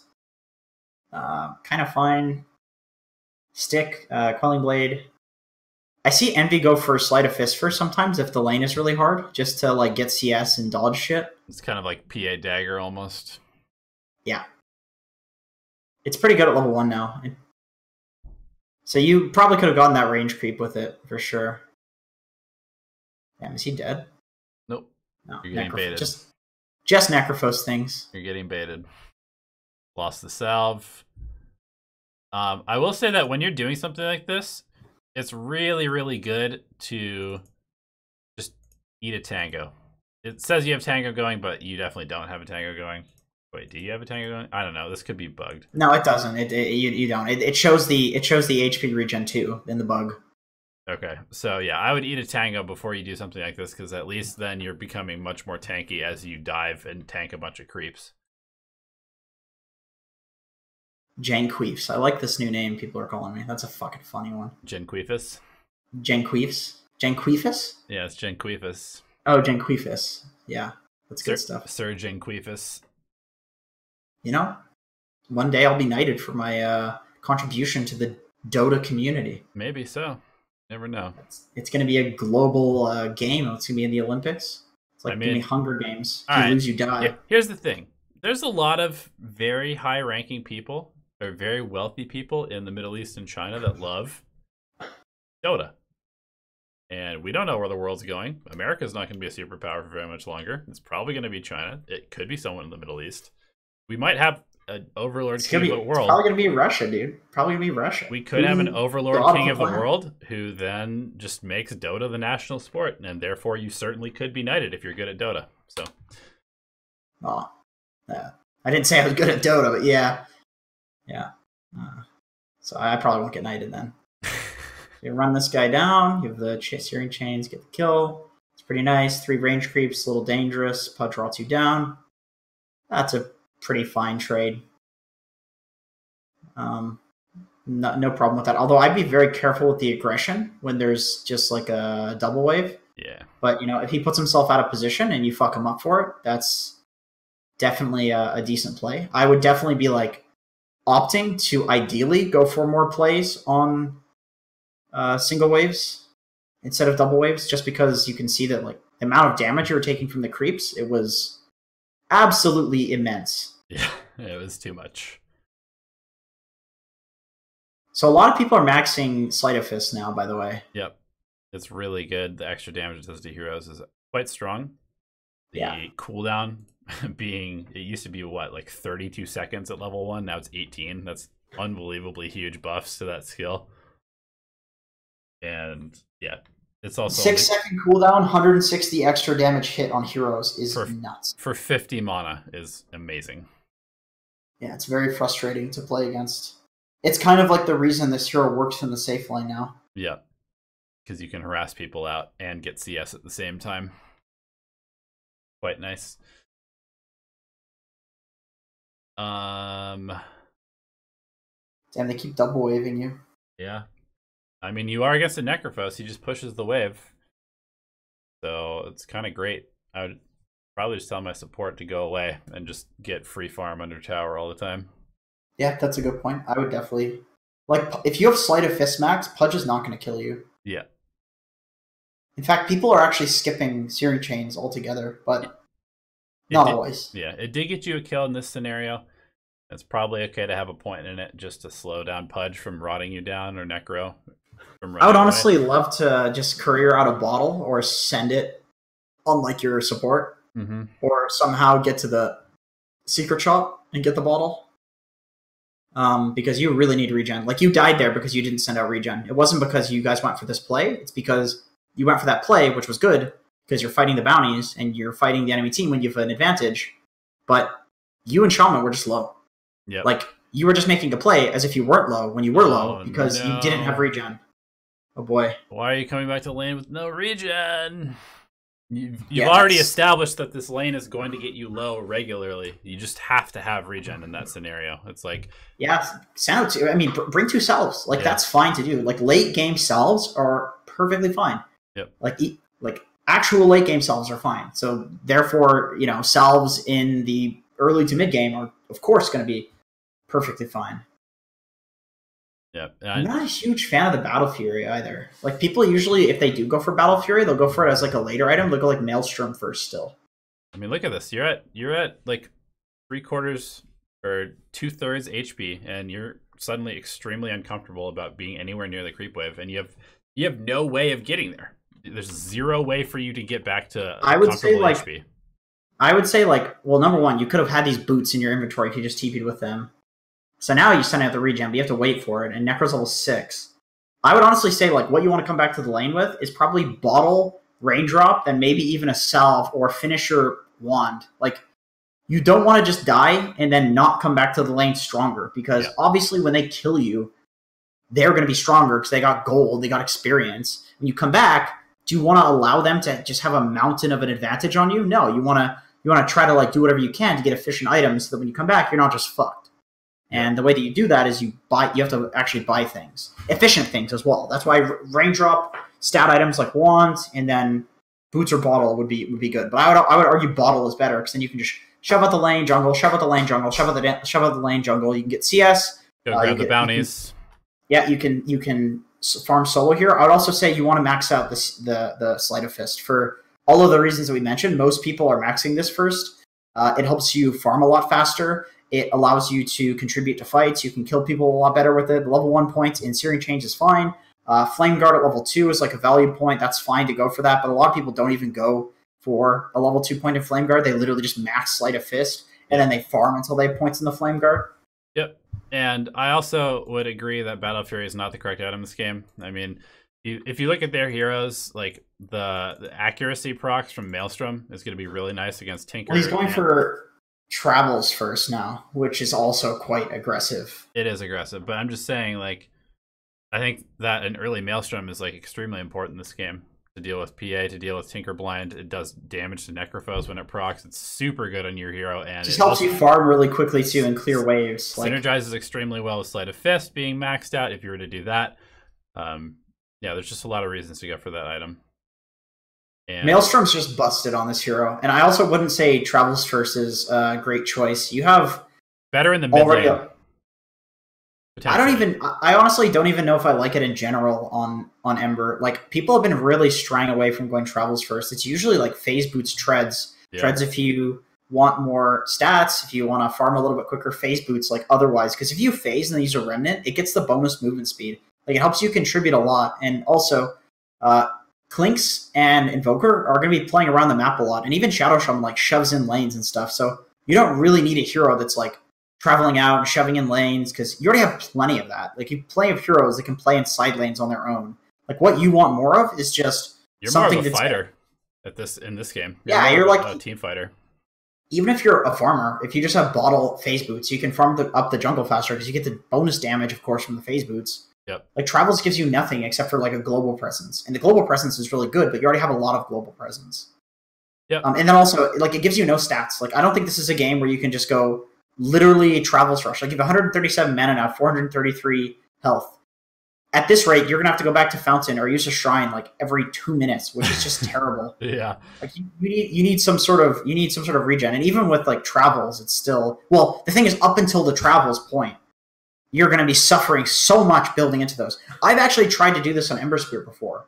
Like, previous patch when people were actually going for Travels, but you can't just go for Travels. Like, people would always go for Aquila first, Aquila Bottle, then Travels, because it is so hard to do anything, to farm, to contest a lane, to push a lane, to fight, with just Brown Boots, literally nothing other than a stick in Brown Boots. Like, it's so hard. You need a Bottle, you need Wraith Bands or something like that. I wouldn't go for Wraith Bands because they suck, but like, basically what I'm saying is you need to go for other items if you want to go for Travels, then go for Travels. Like, people rarely go just Travels first unless it's like a 4-roll hero. Basically, just Fear is going for it as a 4-roll. But even then, he'll go for like Urn plus Wand plus Raindrop, then Travels. Like, he'll have these small efficient items for fighting and then go Travels. It's kind of like Midas. You don't want to just rush straight Midas unless you're a carry who literally is going to do nothing but...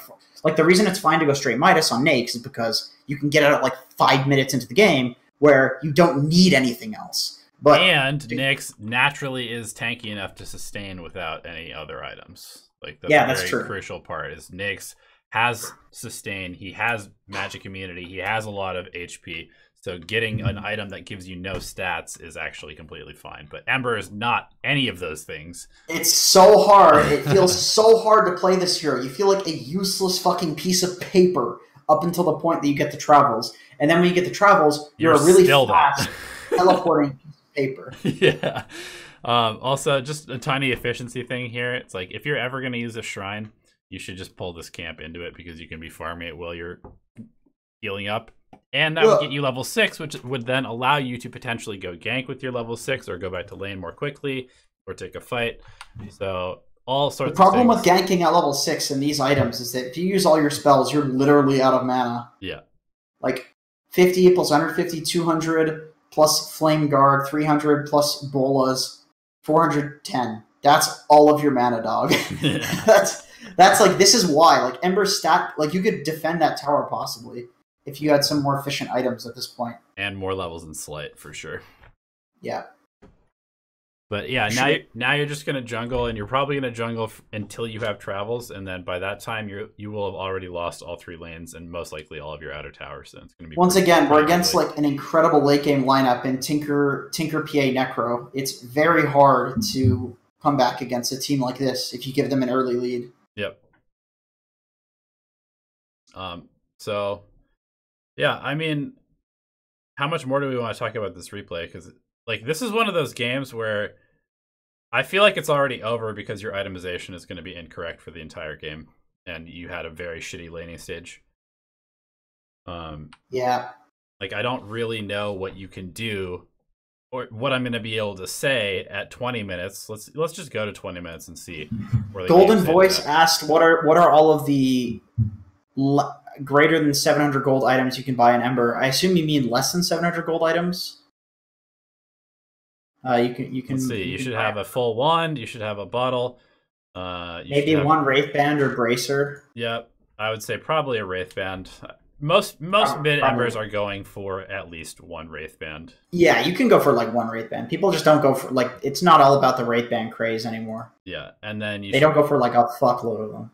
You can potentially go for either drums or veil, in which case you should buy a crown because 4 stats is very good for you as well. You can finish it later. I feel like you could, have close to 1,000 HP at like level 5 on this hero if you itemize in that way. Javelin is pretty good too. Yep. Yeah, not even the full maelstrom. Although you'd probably want like bottle, full wand, Wraith Band, Javelin, phase boots, chainmail is really good. Yep. That's a great raindrop because like the casual mana regen and that raindrop keeping you alive. Like if you don't keeps your flame guard active more too, because it probably does it do the raindrop or flame guard first? Probably raindrop first. Or is it same time? Same time. It actually kind of sucks, but it's still like it's still extra mana regen. And then if you don't have the flame guard up, like it's something that like you want to use the raindrop and then use the flame guard sort of thing. So it's still good. It's just not. It's unfortunate that it works that way, but it's still good. Aquila used to obviously be very good on Ember, but no, people don't. I mean, you literally can't go for that. I would honestly argue that like going for some Greaves Atos Spirit Vessel build is probably good on Ember, but nobody's done it yet. Yeah, most likely. I think Greaves. Okay, so this is probably the most common scenario in pubs at this level, and up to, honestly, probably up to like Divine. This is just the general state of things. You have a bad laning stage, you itemize poorly, and then suddenly you are constrained to farming literally one jungle camp because nobody's buying wards, everybody's too scared to cross the river because you're super far behind, even though this is all free. You know that the enemy team is not here because they're up here. So this is all free, but your whole team is extremely scared. You are trying to farm very greedy items and taking farm that is safe, which, I mean... When you have travels, that's the polar opposite of what you want to be doing, though. Yeah. I mean, in general, in Ember, you just drop a remnant somewhere, run down a lane, and it's like, oh boy, Tinker's going to laser me, and then I press one button, and I get away. Yep. So, I mean, that's good. This is a good movement, but you can see, like, look how much fucking map control you guys have. Literally this. That's it. This is your map control. How are you supposed to farm 5 heroes with that much available map? You can't. You lose the game. It's that simple. So you need to be playing like a fucking madman if you're going to have any chance at winning this game.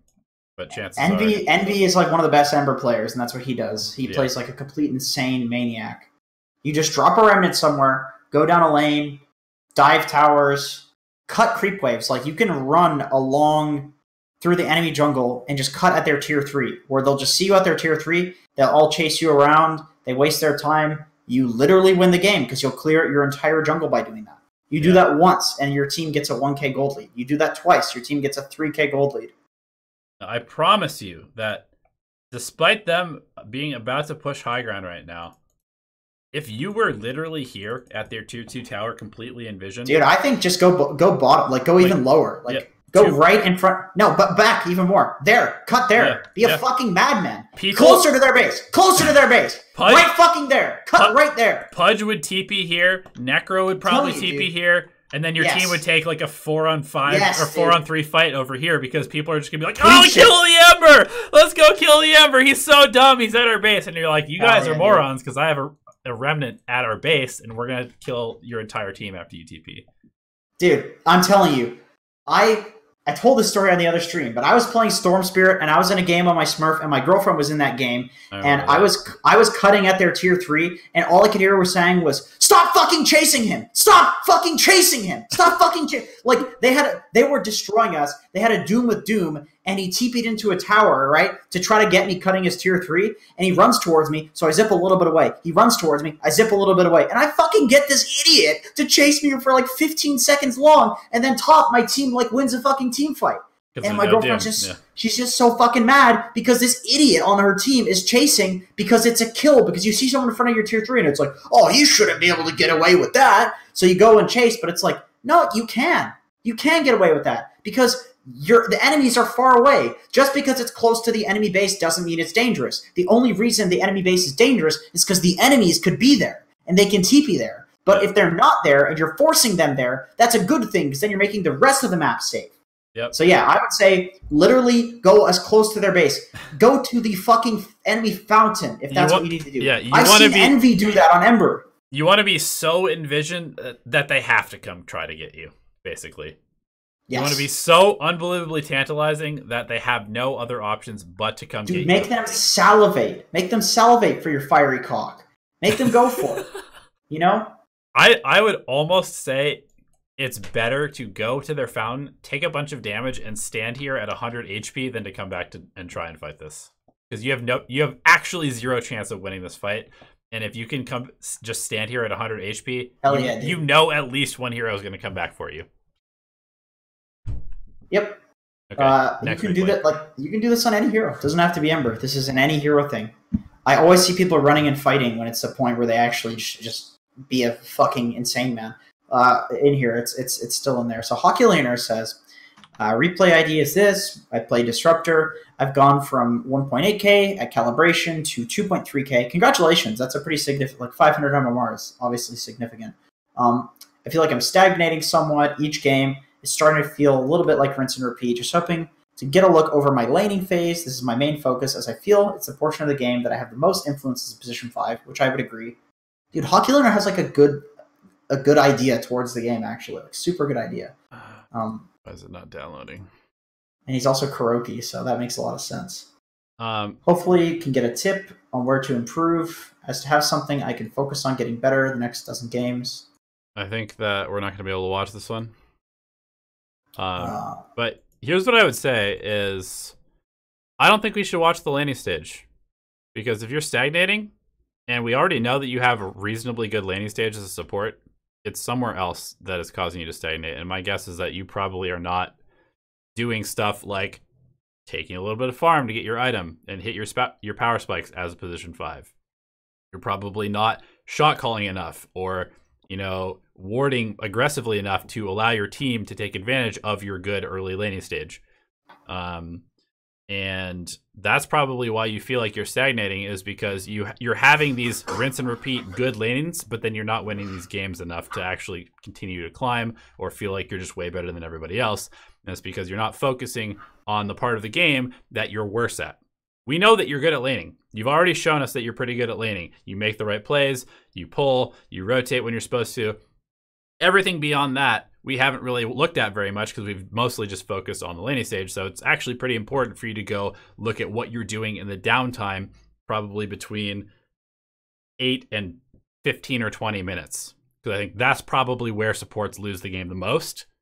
Because most supports understand harass the other hero, pull sometimes, be near my core for the first 5 minutes of the game. But after that, most supports are like, either, what am I supposed to do? We need to fight right now, or I'm a core. Those are like the three mindstates that his supports have. And you need to actually like have a plan for the part of the game where you aren't as effective, because if you can be effective during that time, obviously you're going to be very effective for the whole game. All right, let's move on to the next one since we can't watch this replay. Agreed. Sorry, Hakillionaire. Sometimes the replays just fuck up. That's the way she goes. All right. Let's see. Thank you for the replay review. I know I made a lot of mistakes that game. There'll be a lot of mistakes in like high-rated games too. It's just when you're submitting a replay review, like we're gonna fucking pick you apart, you know? That's good. That's good stuff. Like you want people to pick you apart. It gives you a lot of stuff to focus on. So this one, this is from Turtle 88 aka Adolf 4.2K. Shadow Fiend just wants some advice on how rotations and game decisions plus itemization and team fighting. We won pretty convincingly, but I still think there were some things I could have improved on. Oh my god, dude. You fucking winner. Dude, Turtle's ranking up fast, too. He is, because he's literally submitting a replay every week and getting us to review his replays. And he's doing the same heroes over and over and over and picking them apart. And he comes back with like an extra star. He's probably higher MMR than I am at this point.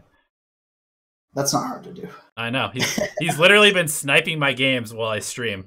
He waits for me to queue, and then he queues, and then he gets in my game, and he's like, "I'm gonna support you, Donnie," and I'm like, "I'm playing support," and he's like, "What? I don't know how to play carry." I'm like, "I don't care." Soon he's gonna be doing that to me, dude. You brought this on yourself. He's gonna be sniping my fucking games. You brought this on yourself, son. Dude, Turtle's turning into what's it called? Protege? Is that the word? Good little student that's gonna surpass the master. Probably. God damn. It's already happening. Well, I said master, not some fucking random guy with Goku hair. Yeah. Yeah. How are the push-ups going in fucking super gravity, bitch? Goku motherfucker. Fucking easy, dude. Really? Yeah. You know, you can do push-ups in high gravity, but you still couldn't lift your MMR. Whatever, man. At least I look good doing it, and I can be intimidating racist dude and lie next to you. Oh, that's my goal. My God, that was something else. He looked like he was like a sexy dude too, you know. So it's like, this guy's a fucking confident jack, like business dude, flies all the time. He's probably real successful. He's like, how about them fucking Muslims? Like, oh, dude, come on, fuck. My whole world turned on its head. It's not gay to call another dude sexy, Donnie. Don't think that. I didn't say that. You know? It's just a bro appreciating another bro. Hey, man. Hey, Elevated, next time you stream, every time you flame, you have to do a push-up. All right. That's a good goal. I'll do that. Oh my god, this guy's going to get jacked. I'm going to flame on purpose, just so I can do push-ups. I haven't worked out in like 6 months, and I feel like a flabby piece of garbage. Yeah, I swear a lot. Canadians swear a lot. I don't know. Just the way she goes. Have you guys seen Trailer Park Boys? That's a pretty accurate way of how people talk. I'm not even kidding. That's actually how people talk. This dude in his pro-ass block. Pro-ass block. Pro. A little too pro, yeah. But that happens. He's getting bodied right now. But yeah, I mean, SF level 1, though. That's how it is. I'm just trying to flame him right now, dude. Turtle's good at laning, man. Yeah, he is. You know, I would gladly tell Turtle if he sucks dick at something. He's good at laning. Believe me, fucking, I want to see some mistakes. Let me tell you. So you're playing on the high grounds, so you don't have advice on rotations, game decision, itemization, team fighting. Should we cover lanes or no? Oh, we'll skip it. I think Turtle's good at laning. Like I think he's good at laning. 8 minutes. I can't believe he's fucking Ancient 2 now. Yeah. He was like Legend 5 like 2 months ago, something like that. I mean, I'm pretty sure he was what's the one below that? Archon? Archon? Is that where you started? I think he was Archon when I first met him, like Archon 4 or something like that. Yeah, he's gotten some coaching from you and from me, and then these replay review sessions, and hey, look what's happening. Hey, so if you guys really want to get good at Dota, maybe you should listen to Dota Alchemy. Patreon.com/Dota Alchemy. Raise your MMR for only you can be like Turtle. $12 a month or whatever it is to get replay review. Also, maybe I shouldn't say this, but Turtle was also playing. He was playing on like super high ping before. I'm pretty sure on very shitty internet. And are you in America, Turtle? Are you in America now? I think he's in America. So he's playing on he's playing on US West, right? So so he's got good internet now. Anyway, doesn't matter. Okay, so itemization. I can actually critique your itemization. People are not going for this build on SF. People are going for Greaves on this hero. They're going for like Greaves running at towers, like abusing the early game timing. I think Greaves Yules is a build. Greaves Yules, and then you go for some like right click items like Yasha into BKB. Question: do you think that build is good in pubs if your team's not grouped up with you? Yes. Okay. Yes, it's good in pubs. It makes you incredibly tanky. You can bait people on you, even with idiot teammates. They will still go in fights, and you can just sit there, ulti, blow up, Greaves. They can't kill you. It's amazing. So like you can just get like a mech and run at every tower, and the enemy team can't do shit. Like somebody on my stream, I can't remember his name, but oh my god.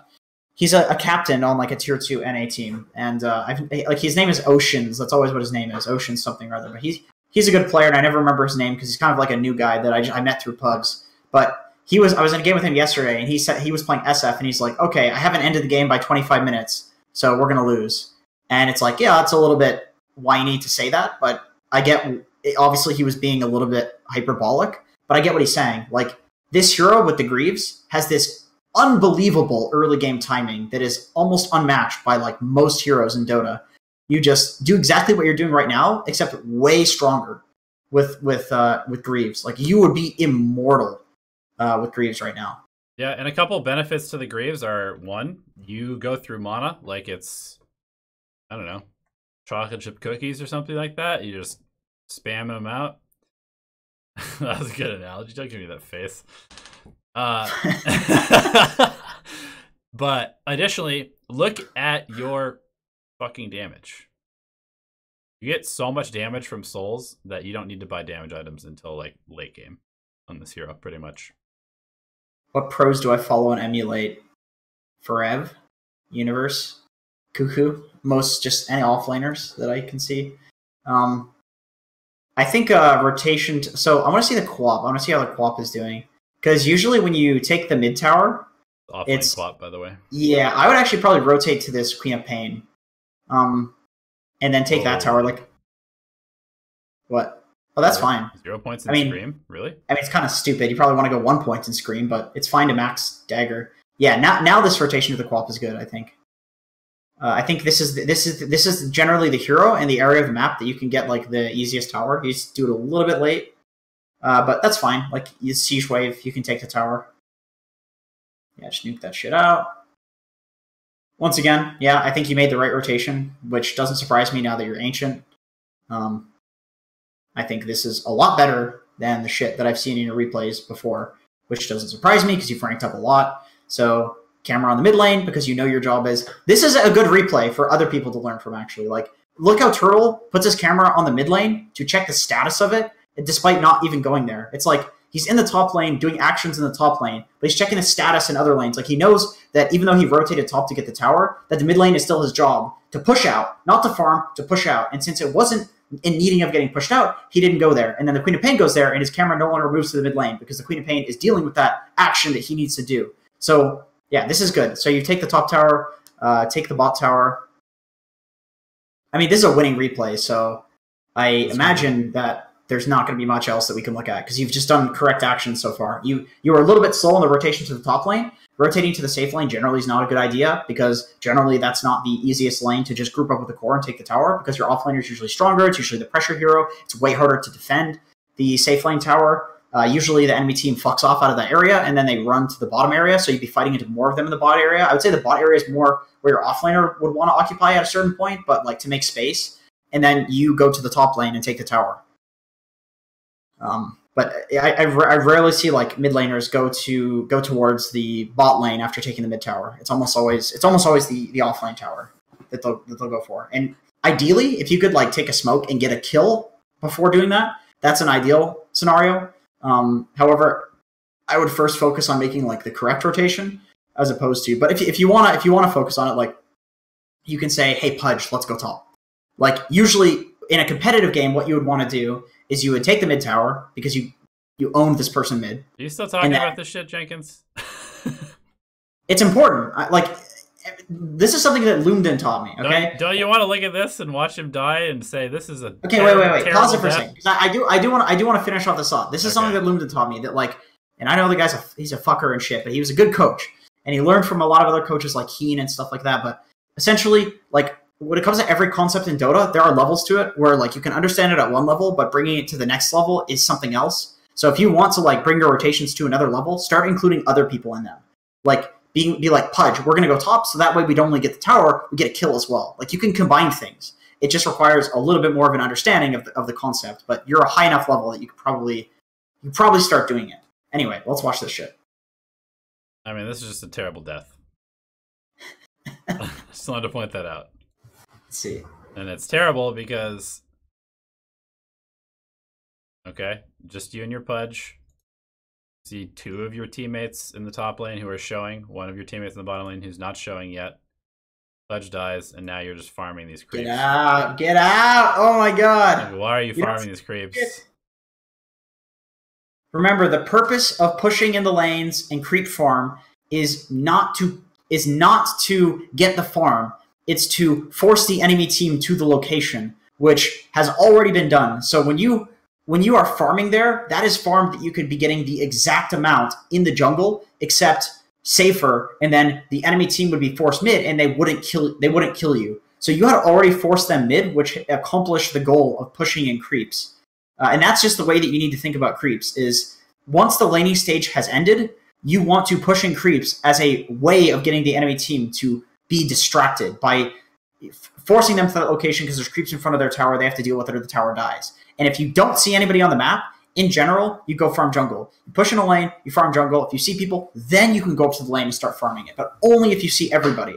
And the better you are at that, the significantly higher rated you'll get. Like if you watch Arteezy play, the fucking moment somebody goes missing off of the map, he will go jungle. And you can pinpoint each time this happens. If there is one hero that can kill him off the map, he will go jungle immediately at that moment. And I know when you watch like pro replays, it looks like they're just kind of moving at random and they happen to evade something at the last possible second. That is on purpose. That is an intentional act that occurs. Like the moment somebody goes missing, they are calculating how much time it would take them to get to a location and then they leave. So in that situation, like you didn't see anybody for a long time, even if they're not there and you make the calculation where they could be there and you leave, you're still going to get equal amounts of jungle farm. And if you're wrong about that, who cares? Because the amount of times that you're right will pay for it. You know, that's the thing. Is a lot of that. That's what I always thought when I was getting taught that when I was playing competitive. It's like, you know, I want to take these risky plays. I want to take the risky farm because fuck it, I'm a risky player. But it's kind of just like you'll get the same thing by being not risky. And then in the situations where you can calculate, you'll still be able to like push towers and stuff. You know what I mean? Like only good comes from it. Essentially, is what I'm saying. Right. I know that I do this a lot, but I really want to make a poker analogy, which is that, like... Oh, God. Here we go. If you are just randomly betting in poker, like you're not looking at your hand, that's kind of... This is a good analogy, it's kind of what Jenkins is talking about, because if you are not moving and not responding to people disappearing off the map, you're basically just betting at random. You're betting that they will randomly decide not to come kill you. But if you have some information and some cards in your hand, for example, in poker, let's say you have a draw, a very strong draw. And for those of you that don't play poker, one of the parts of poker is sometimes you have to bet with the potential to get something good to happen.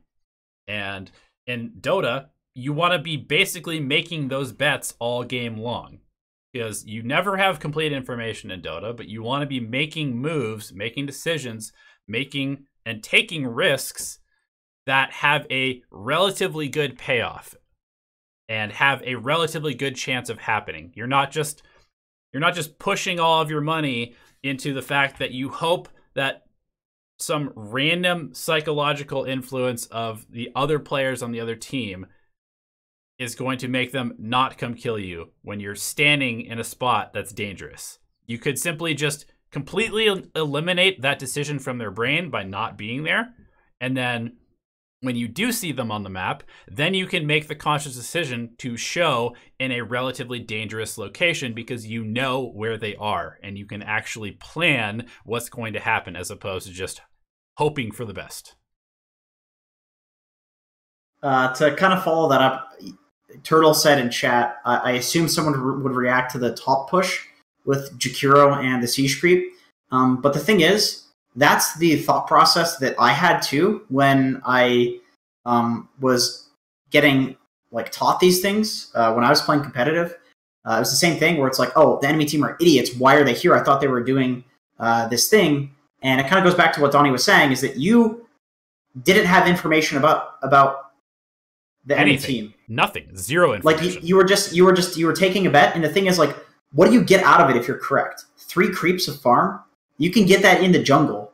And in general, when I changed the way that I played, where I would strictly back off the moment the heroes that could kill me were missing, I started winning a lot more. That's when I got 7.2k MMR. That was the highest MMR that I had ever gotten. I was playing competitive, and I got 7.2k MMR because mainly of this thing. I wasn't dying in games at all. So it's sure, there were situations where I'd get a little bit less farm because I would have normally calculated and been all right, there's no way they're here. They're dumb if they're not dealing with this Jakiro.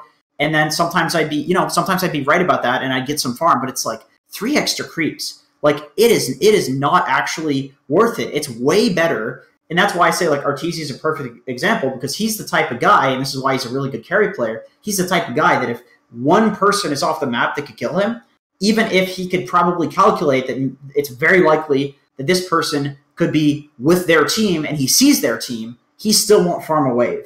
Because as a carry, it's so important that you don't die, that you need to be all right, we need vision to this guy or I can't farm.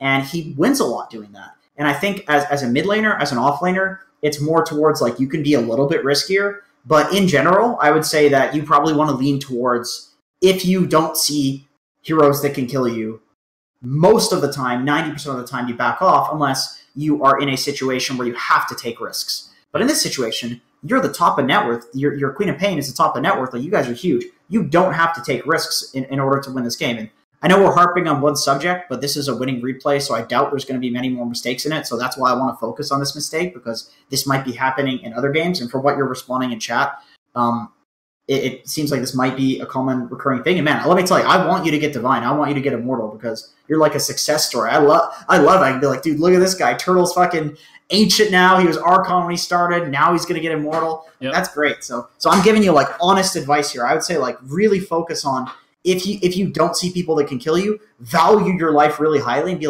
I'm farming jungle. If we can't see these people, that's not my job to get them to show. That's my offlaner's job to get them to show. He should be making space. That's my support's job to get vision. And if that's not there, I'm a mid. I'm doing my job. I'm going to stay alive. I'm going to be that kind of tower, that pressure on the enemy team.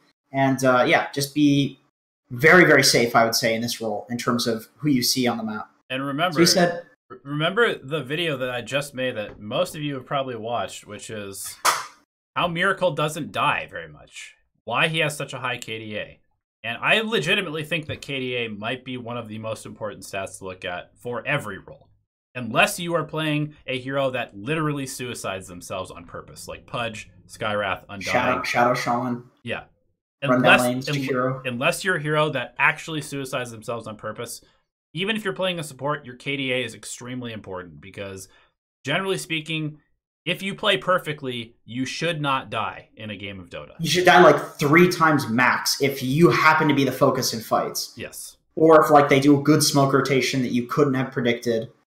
Like the reason that Miracle is able to go for an entire tournament without dying is because he's not taking risks. He's only taking calculated risks that have a very high chance of being successful and very high chance of paying off to win games for his team. And that was the biggest thing that I noticed when I was watching his replays, is he was literally playing safer than anybody else. And people are like, oh, Miracle, he makes these crazy, amazing plays all the time. Like, well, he sets himself up to do that because he actually has a plan all the time about what's going to happen. And the risks that he's taking are calculated. So Jaoni asked the question, how do you strike a balance between playing safe and having an impact?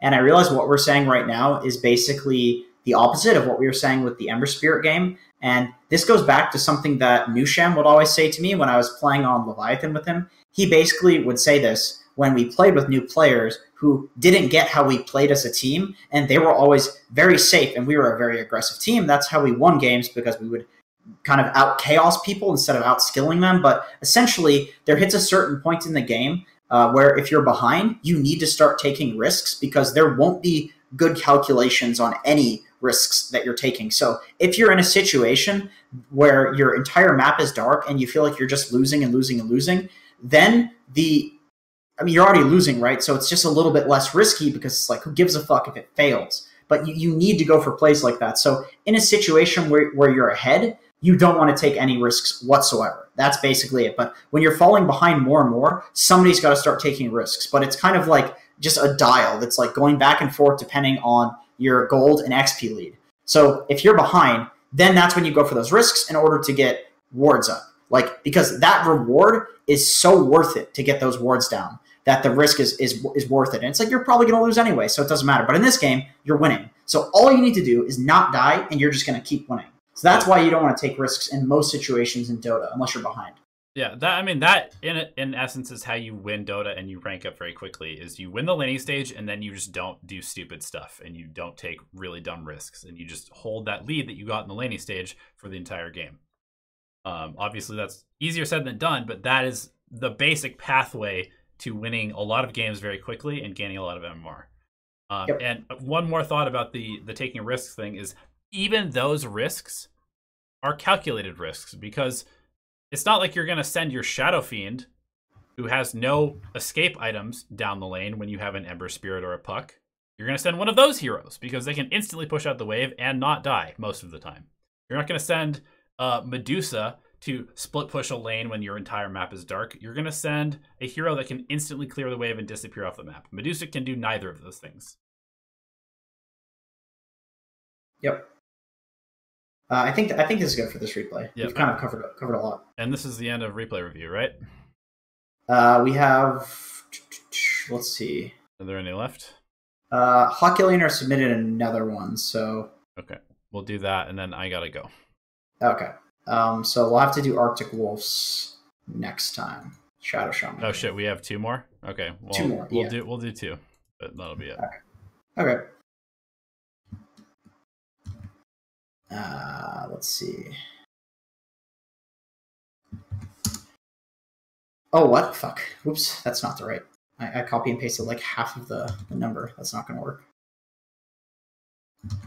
Okay, so can you do this one instead? It's still a disruptor replay, and it's a losing replay, which is great. I appreciate what you're saying, Donnie, and I would appreciate tips on things I can do better in the mid-game and late game, but if you could quickly please look at the laning as well, too, even if it's quick, because it is my focus at the moment. I'm trying to squeeze any benefits and tips you guys can give here.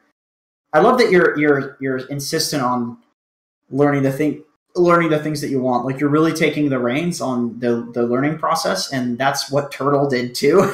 So that's good shit, because that is what will lead to you actually ranking up.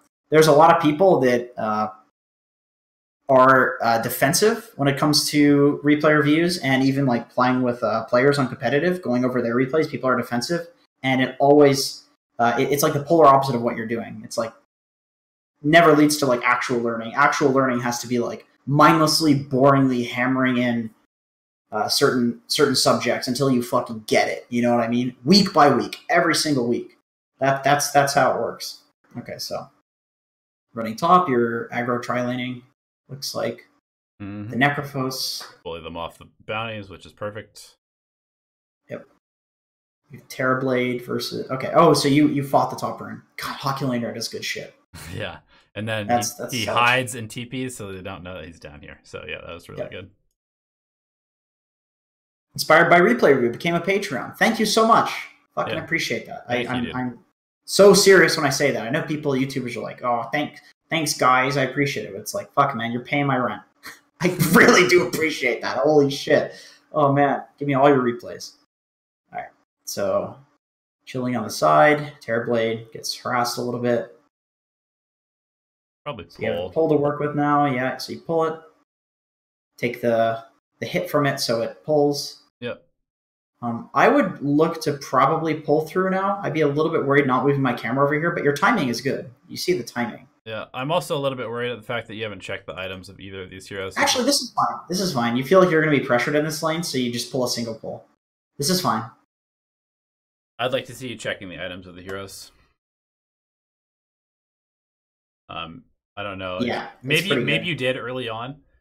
I'm not sure because you are targeting the Mirana who has no regen, which is atrocious. Oh, yeah, that's. But that's definitely the right play for you. Yep. So camp spawns again, and you're just kind of pulling because TB Disruptor without a couple levels, you're pretty weak, which is definitely the correct play. Yep. It's a solid play. I'd also pull like 1 second or 2 seconds earlier because you're almost missing this pull every time. It's a little risky, but you're almost missing the pull every time. So I think it's definitely getting to the point where you could probably pull through. At the very least, you can tango a tree up here, and you can pull the hard camp. So I would probably pull this one through because you guys are doing decently here. You could contest them if they come and try to fight this. You can actually contest them now. Yeah, because your pulling has been good, and you pull through it. For fuck's sakes! Ah, you missed it. You missed it. Yeah. All right. Just in general, the timing's been wrong, but the intention is good, and that's important. I usually go when there's like one creep that's full HP left. That's when I go. Yep. Or if there's two creeps that are both like half HP. Yep. That's the timing that I go for. You could pull that, by the way, right there. Okay, you're gonna do it. Oh, so you screwed up the tree a little bit, and you only get the range creep. Okay, so I can show you. So can you show the trees where you can pull down? Yeah. There's 2 trees that you can tango, or just 1 tree and you can pull to the side. Yeah, you can tango this down guy. there. Yeah.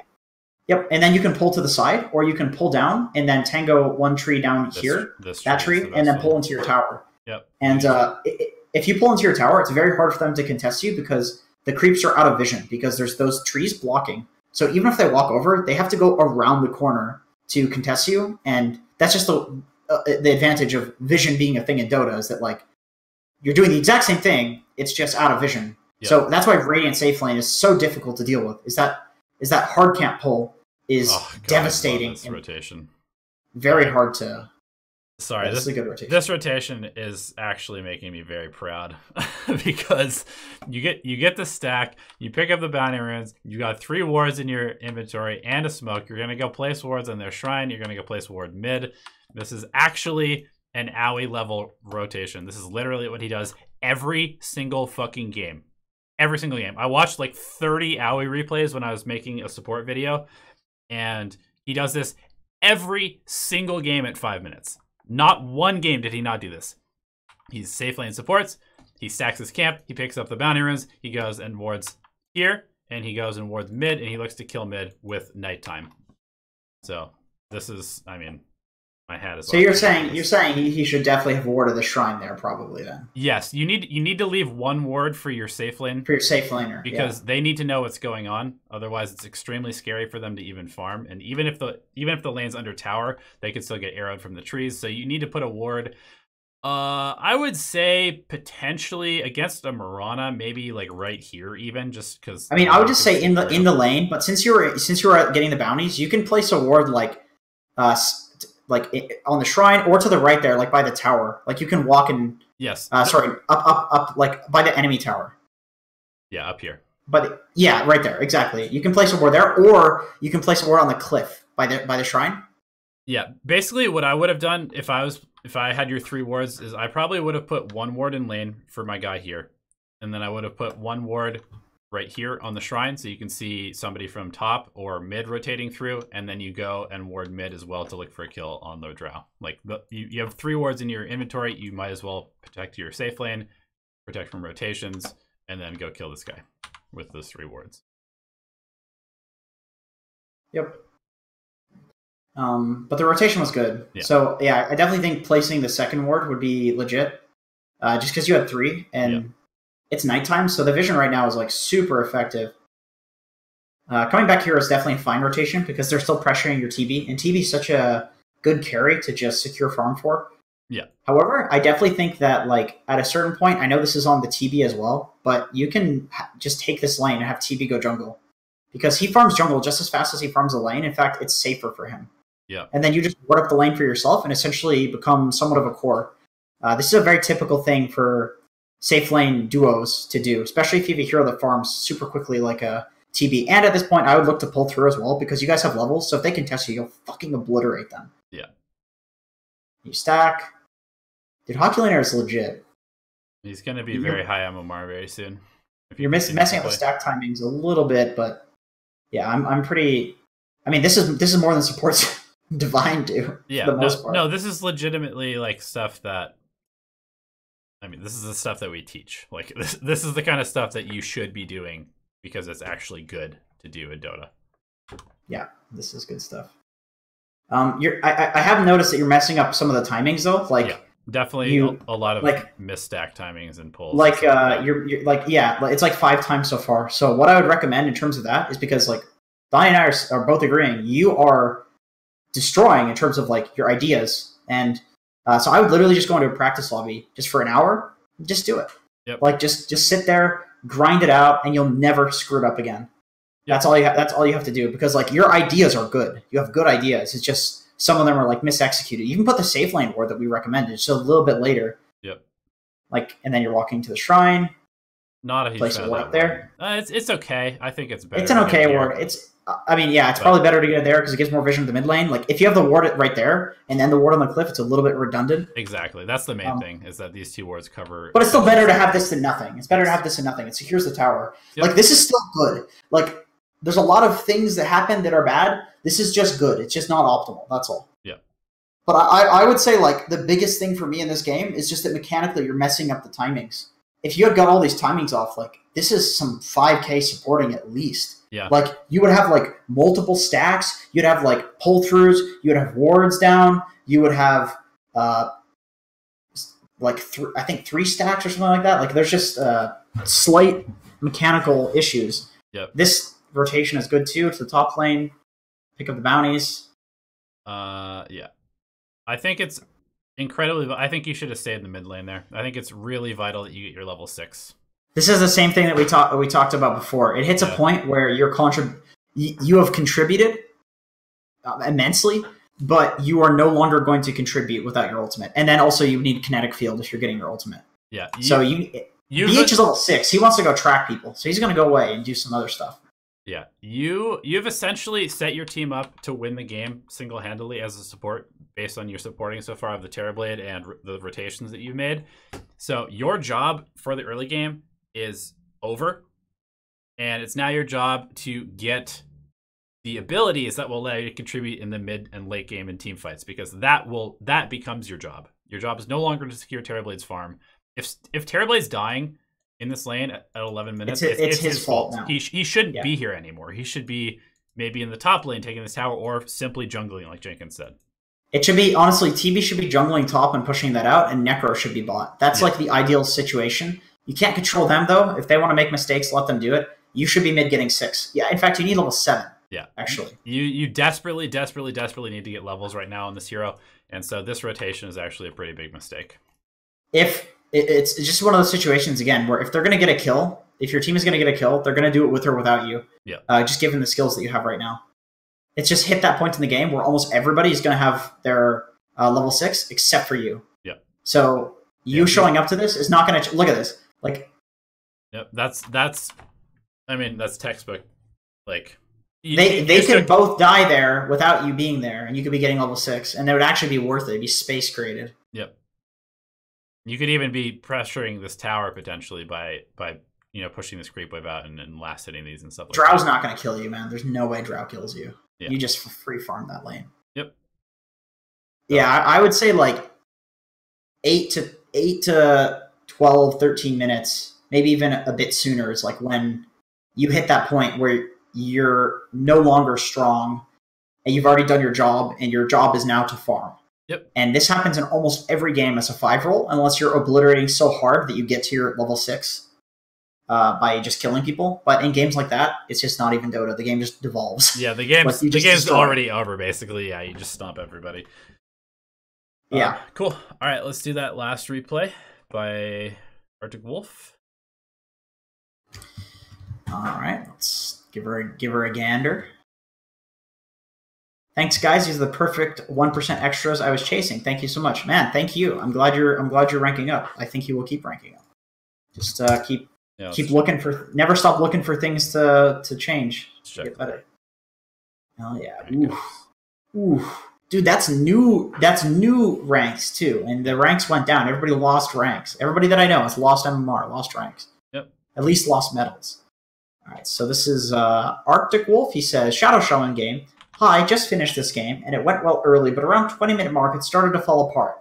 I kept getting picked off by Storm Spirit at the start of fights. There were some times I pushed too far and got punished for it. I started to roam at level 4 and help other lanes because I felt like my PA was doing good in the lane by herself, so I wanted to try and rotate and help my mid and bot lane take a tower. Did I rotate too early in this game? Thank you. Okay. I can already tell that this is going to be one of those games where you didn't take enough me time, and you just didn't have any items and didn't have enough farm early on. I'm just gonna say that. I think we should skip directly to like 8 minutes into the game and see where we're at. Okay, sounds good. Damn, this is it's taking so long to download and decompress because it's a like 60-minute game. Yeah. So it's about even up until about 20 minutes, and they start just crushing you. Yeah. And then there's a throw, and then they win promptly. Yeah, exactly. Arctic Wolf agrees. Cool. I'm glad we've basically covered that stuff already. So we can kind of quickly talk about it again, just in reference to this replay. But I think it's a very common support problem.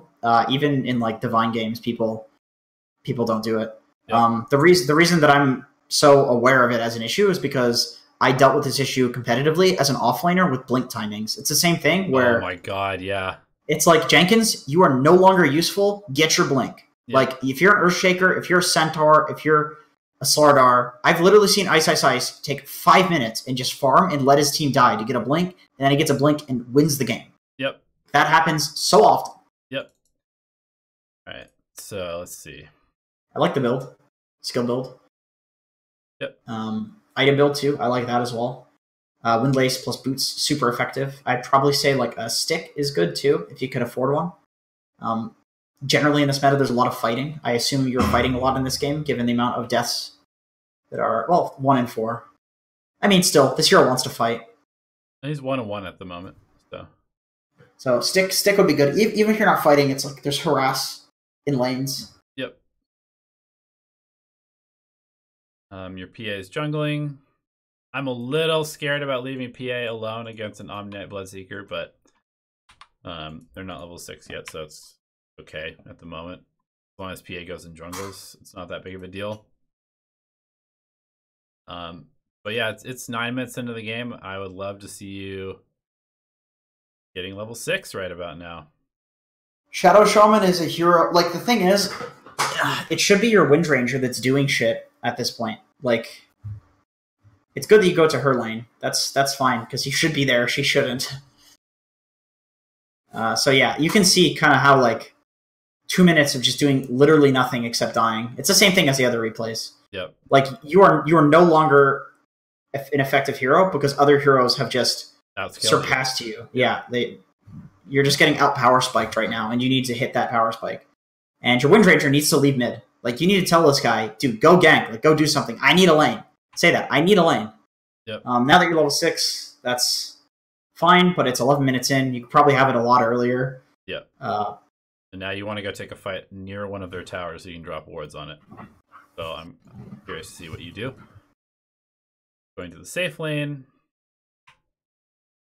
You can smoke up with wards and like kill the Slark. That's what I would say is like a pretty decent play. You just or storm. Get your other support to come and kill the Slark. Like in general, the easiest tower to take. I don't know how this fight goes, but in general, the easiest tower to take is the enemy safe lane tower. There's usually very few heroes there. It's usually just the carry, and you can see that it literally is like that in this game. Mm-hmm. This tower is much easier for them to defend, and it doesn't open up that much space for you to farm. Having this tower doesn't mean that you can farm that jungle there. You can't farm that jungle there, even if you kill this tower, because they have a shrine to TP to. Yep. It doesn't even open up the top area that much, because they're probably just going to take your safe lane tower. And your safe lane tower is so far away from the tier 2 as well. It's like a very dangerous place. And you can see it's very easy for them to defend this. Yep. I would say that the first tower you want to look to take, if your mid is not super strong and hasn't taken the mid tower, you want to... So that mid tower is a little low, so you can probably go for it. But the bot tower is the easiest tower to take. As you can see, it's literally just a Slark down there. He's a free kill. The tower's free. And then that opens up the map that your PA can go farm bot, and then you can take the top tower if you want. Because even if you die up here with your PA farming bot, then you're making space for him. But in this situation, nobody's having space created for them, and you're just taking a very hard to take tower and kind of feeding the enemy team free kills. Yep. Okay, so now you come bot. And you go bottom, but you don't have the wards, which is kind of unfortunate since your team is not very good at pushing towers. You don't have very good tower damage other than Wind Ranger, who doesn't have tower damage. I would still just go slam in this wave. Slam this wave in. Start walking toward the shrine. That's pretty good. And then I would just go back bot and just push in the wave. Yep. I actually, just a small thing, I don't really like this ward right now. And the reason for that, the reason I'm going to nitpick this is just because you have this ward, which catches the rotation from mid lane and potentially people walking through here, which is pretty common. People walk through here all the time. So you have this ward, which kind of covers this area, which sort of secures like this quadrant of the map right here. And what you want to do with your next ward is secure it like directly behind the tower. If you are going to pressure this tower, you want to be able to see what's going on back here, and rotations from, you know, the tier 2, rotations from TPs behind this tower, that kind of stuff. So just a small thing. I think that this ward is a little bit redundant with this ward as far as the purpose of it and what it gives you. And I think that placing a ward back here is actually a lot more valuable if you're trying to take this tower. Okay, this is actually something that I would like to, I'm actually going to make a video about this, and I totally forgot that I was going to make a video about this, and I'm going to do this. But essentially in Dota, there are two types of wards. And I don't mean sentries and wards. I mean, there are two types of yellow wards. Like, there are wards that you place for actual vision of where people are during a fight to move your camera and see what's actually happening. And then there are wards that you place to catch a glimpse of people so that you know where they're positioned on the map. And glimpse wards are... those two wards that you place in the bottom are both like glimpse wards. Those are both wards for catching a glimpse of somebody, so you know Ricky's bot, Sarka's bot. Like, you know where they are, but you don't need to place them in an area that gets good vision, because all you need is a glimpse of somebody. Yep. A slither of vision is effectively the exact same thing as seeing them permanently, because you don't need to sit there and see a Sark hitting creeps. However, saving a ward for a team fight or placing a ward on a high ground and defending it, that's different. Yep. That's a vision ward. That's a ward for seeing what people are doing in an actual fight with your camera there. So essentially, yep. To go back to like what Donnie's saying, is you placed two glimpse wards in the same area. So it's redundant. Unless you think you're going to be fighting there, but you're not going to be fighting there because it's a shrine. Because you're fighting here. You haven't even. Well, it's also a shrine. But if you place a ward behind the tower, that's a vision. That becomes a vision ward. Yeah, because you actually are going to fight around this tower. area. Exactly. Yeah, and one of the most common glimpse wards these days that pros will place is like right here. Like, this ward is a shit ward if you actually want vision. But what it does, it's a shit vision ward. It's an amazing glimpse ward. But it lets you see this tiny sliver of vision right here. So when you're pushing this tower, and somebody comes up to pull a wave off with creeps, you can immediately blink initiate and kill them. And that's the entire purpose of the Glimpse Ward in that scenario. But yeah, exactly. These two wards accomplish basically the same thing. And so it's kind of inefficient use of your wards. But yeah. Okay, so as far as... That's kind of the thing, is like with Glimpse wards, the purpose is totally different. So you want to place wards such that the glimpse is the best glimpse that you can get. So it completely changes the map. Like if there was like a ward map posted on Reddit and it didn't have a difference between like these two things, it's not a good ward map. Because like glimpse wards are way harder to deward. They should be way harder to deward because there are way more options for placing them, because all you need to do is catch a glimpse of people. That's it. Yep.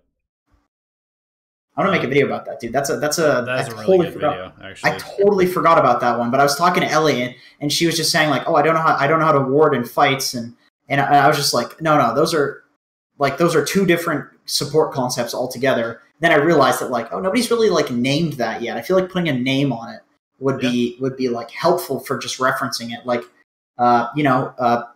cutting through the trees with like a quelling blade, referring to it as woodsmaning, like map control, like having all these names for things really helps us like internalize it and talk about it to each other. So that's one thing that people don't really talk about. Yep. So I like this. You came down here and took the tower by yourself because your team was not pressuring the tower and you had the ability to do it with your cooldown. I like the fact that you're just buying a ton of sentries. I think that is basically your job this game, is just to buy nothing but sentries. Against Ricky as well. Yeah, against Ricky. And you're just going to place them in areas where your team is going to try and occupy. So if that means your jungle, you're going to place sentries in your jungle. If you're a tower, you're going to place sentries there. You always want to have like probably 2 sentries and a dust on you at all times, I would say, in this game. With low movement speed heroes, you don't get that much from upgrading to your Tranquil boots, unless you like it's honestly better to just keep the Windlace plus brown boots and then go into like mana boots, unless you buy another Windlace after you get Tranquil boots. Yep. So I would say getting another Windlace is probably going to be effective here for you if you want that movement speed for like running around the map. Otherwise, you can just keep the movement speed increase isn't that much just because your hero is such a slow movement speed hero, and Tranquil Boots gives you a percentage movement speed increase, whereas Windlace gives you a static 20. So that static 20 is actually better for Shadow Shaman than the percentage that Tranquil Boots gives you. Tranquil Boots is like a little bit better, but it's not enough to justify spending that amount of money when you could have that towards Arcane Boots. That's just something that like I learned that like a week ago. I was like, oh yeah, with this change to Boots now that's percentage and Windlace, like Windlace is actually a different item from Boots now. It's not just a 250 gold boot, it's a different item altogether because it gives you static.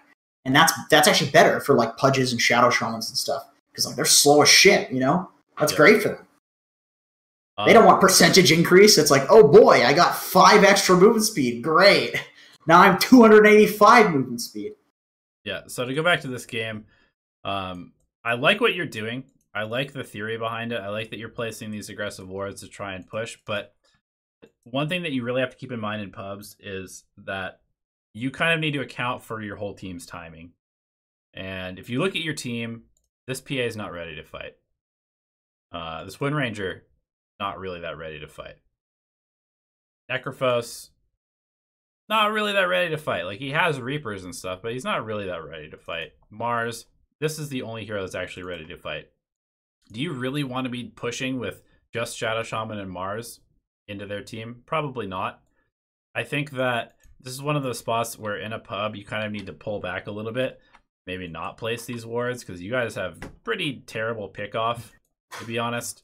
So this ward, unless you guys are going to be able to 5-man this tower, is not really going to do anything. It's going to just kind of sit here and give you some vision of where their heroes are, but at the same time, their whole team is basically based around ganking. So if you place more defensive wards, then you're going to catch them coming into your jungle and ganking you on your turf. And against ganking heroes, if you can see them coming and they're coming to your high ground, to your shrines, because that's what they're going to be doing, because that's what they want to be doing, you're going to be able to just completely respond and kill them every time that happens. And it goes back to glimpse wards are super fucking good for that kind of gameplay. You're right. I was going to say, it goes exactly back to that. That's why like 1 ward there, I don't mind. But having 2 wards there, that's as if you want to fight there. Yep. But I agree with Donnie. You're not really in a position where you can just run up towers and fight. You want to get a little bit of farm first and maybe just take like good pick-offs. Also, that's just generally something that a really good tip in general. A lot of the time you can, especially at nighttime, you can just save one ward and just hold it and don't feel like you have to place it, and then place it when it's good for you. Place it when you're about to push a tower if you're there. Yep. Place it when a fight starts. Like, having a ward so that you have better vision of a team fight is something that made the original Vici Gaming literally the best team on the planet. They would always have a ward, a vision ward for fighting in the inventory. And they would sacrifice glimpse wards on the map for that. But it was worth it because they would always win team fights. Because they would always drop a ward and a sentry as soon as the fight starts in a good location and then fight around it. They would defend it too. Right. And I mean, you could see, like, it'd be nice to have a ward on their shrine, but if your whole team is just going to play top, then you don't really need to place wards down here either. So you don't need to place wards here. You just need to place wards that secures the area where your team is farming. Okay, so I think that's probably good for this as well. So I'm looking at the Dota 2 Pro Tracker because people keep talking about Warlock, so I'm just looking to see if people are picking him in pro games. Not really. Dude, Mars has a 58% win rate, the highest picked hero in pro level pubs. 58%. That's literally a first pick hero. That's not fucking reasonable. Yeah, he's good. I would say that in this game, this is a spot where I'd probably take a little bit of me time and I'd get a Glimmer Cape. I think Glimmer Cape is going to allow you to not just feed immediately every single fight. Yeah. Especially because, again, your PA is not ready to fight. This guy's not ready to fight. The fact that you're coming here and probably telling them, hey, let's go push the tower with wards, you're probably enabling your team to take fights that are not really that good for them. Like, I wouldn't really be scared of this game. You've got Necrophos, you've got PA, you have Mars. Like, go late. Who cares? PA's going to destroy their entire team. I just realized, oh wait, Heroes of the Week is tomorrow, this Thursday. Okay.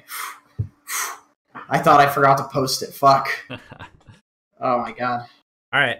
So, thank you guys for tuning in to Replay Review. And of course, thank you so much to our Patreon supporters for submitting the replays. Hopefully you guys are getting as much out of it each week and potentially getting more out of it every week as you continue to grow and rank up and stuff like that. So we definitely appreciate it. We appreciate you guys hanging out with us here on YouTube. And those of you who aren't Patreon subscribers, we appreciate you guys for hanging out with us and just learning from the replay reviews in general. And to any new Patreon supporters who were inspired by this session, double thank you for that. So we'll see you next week and have a good weekend and good luck in your games. Yeah, thank you.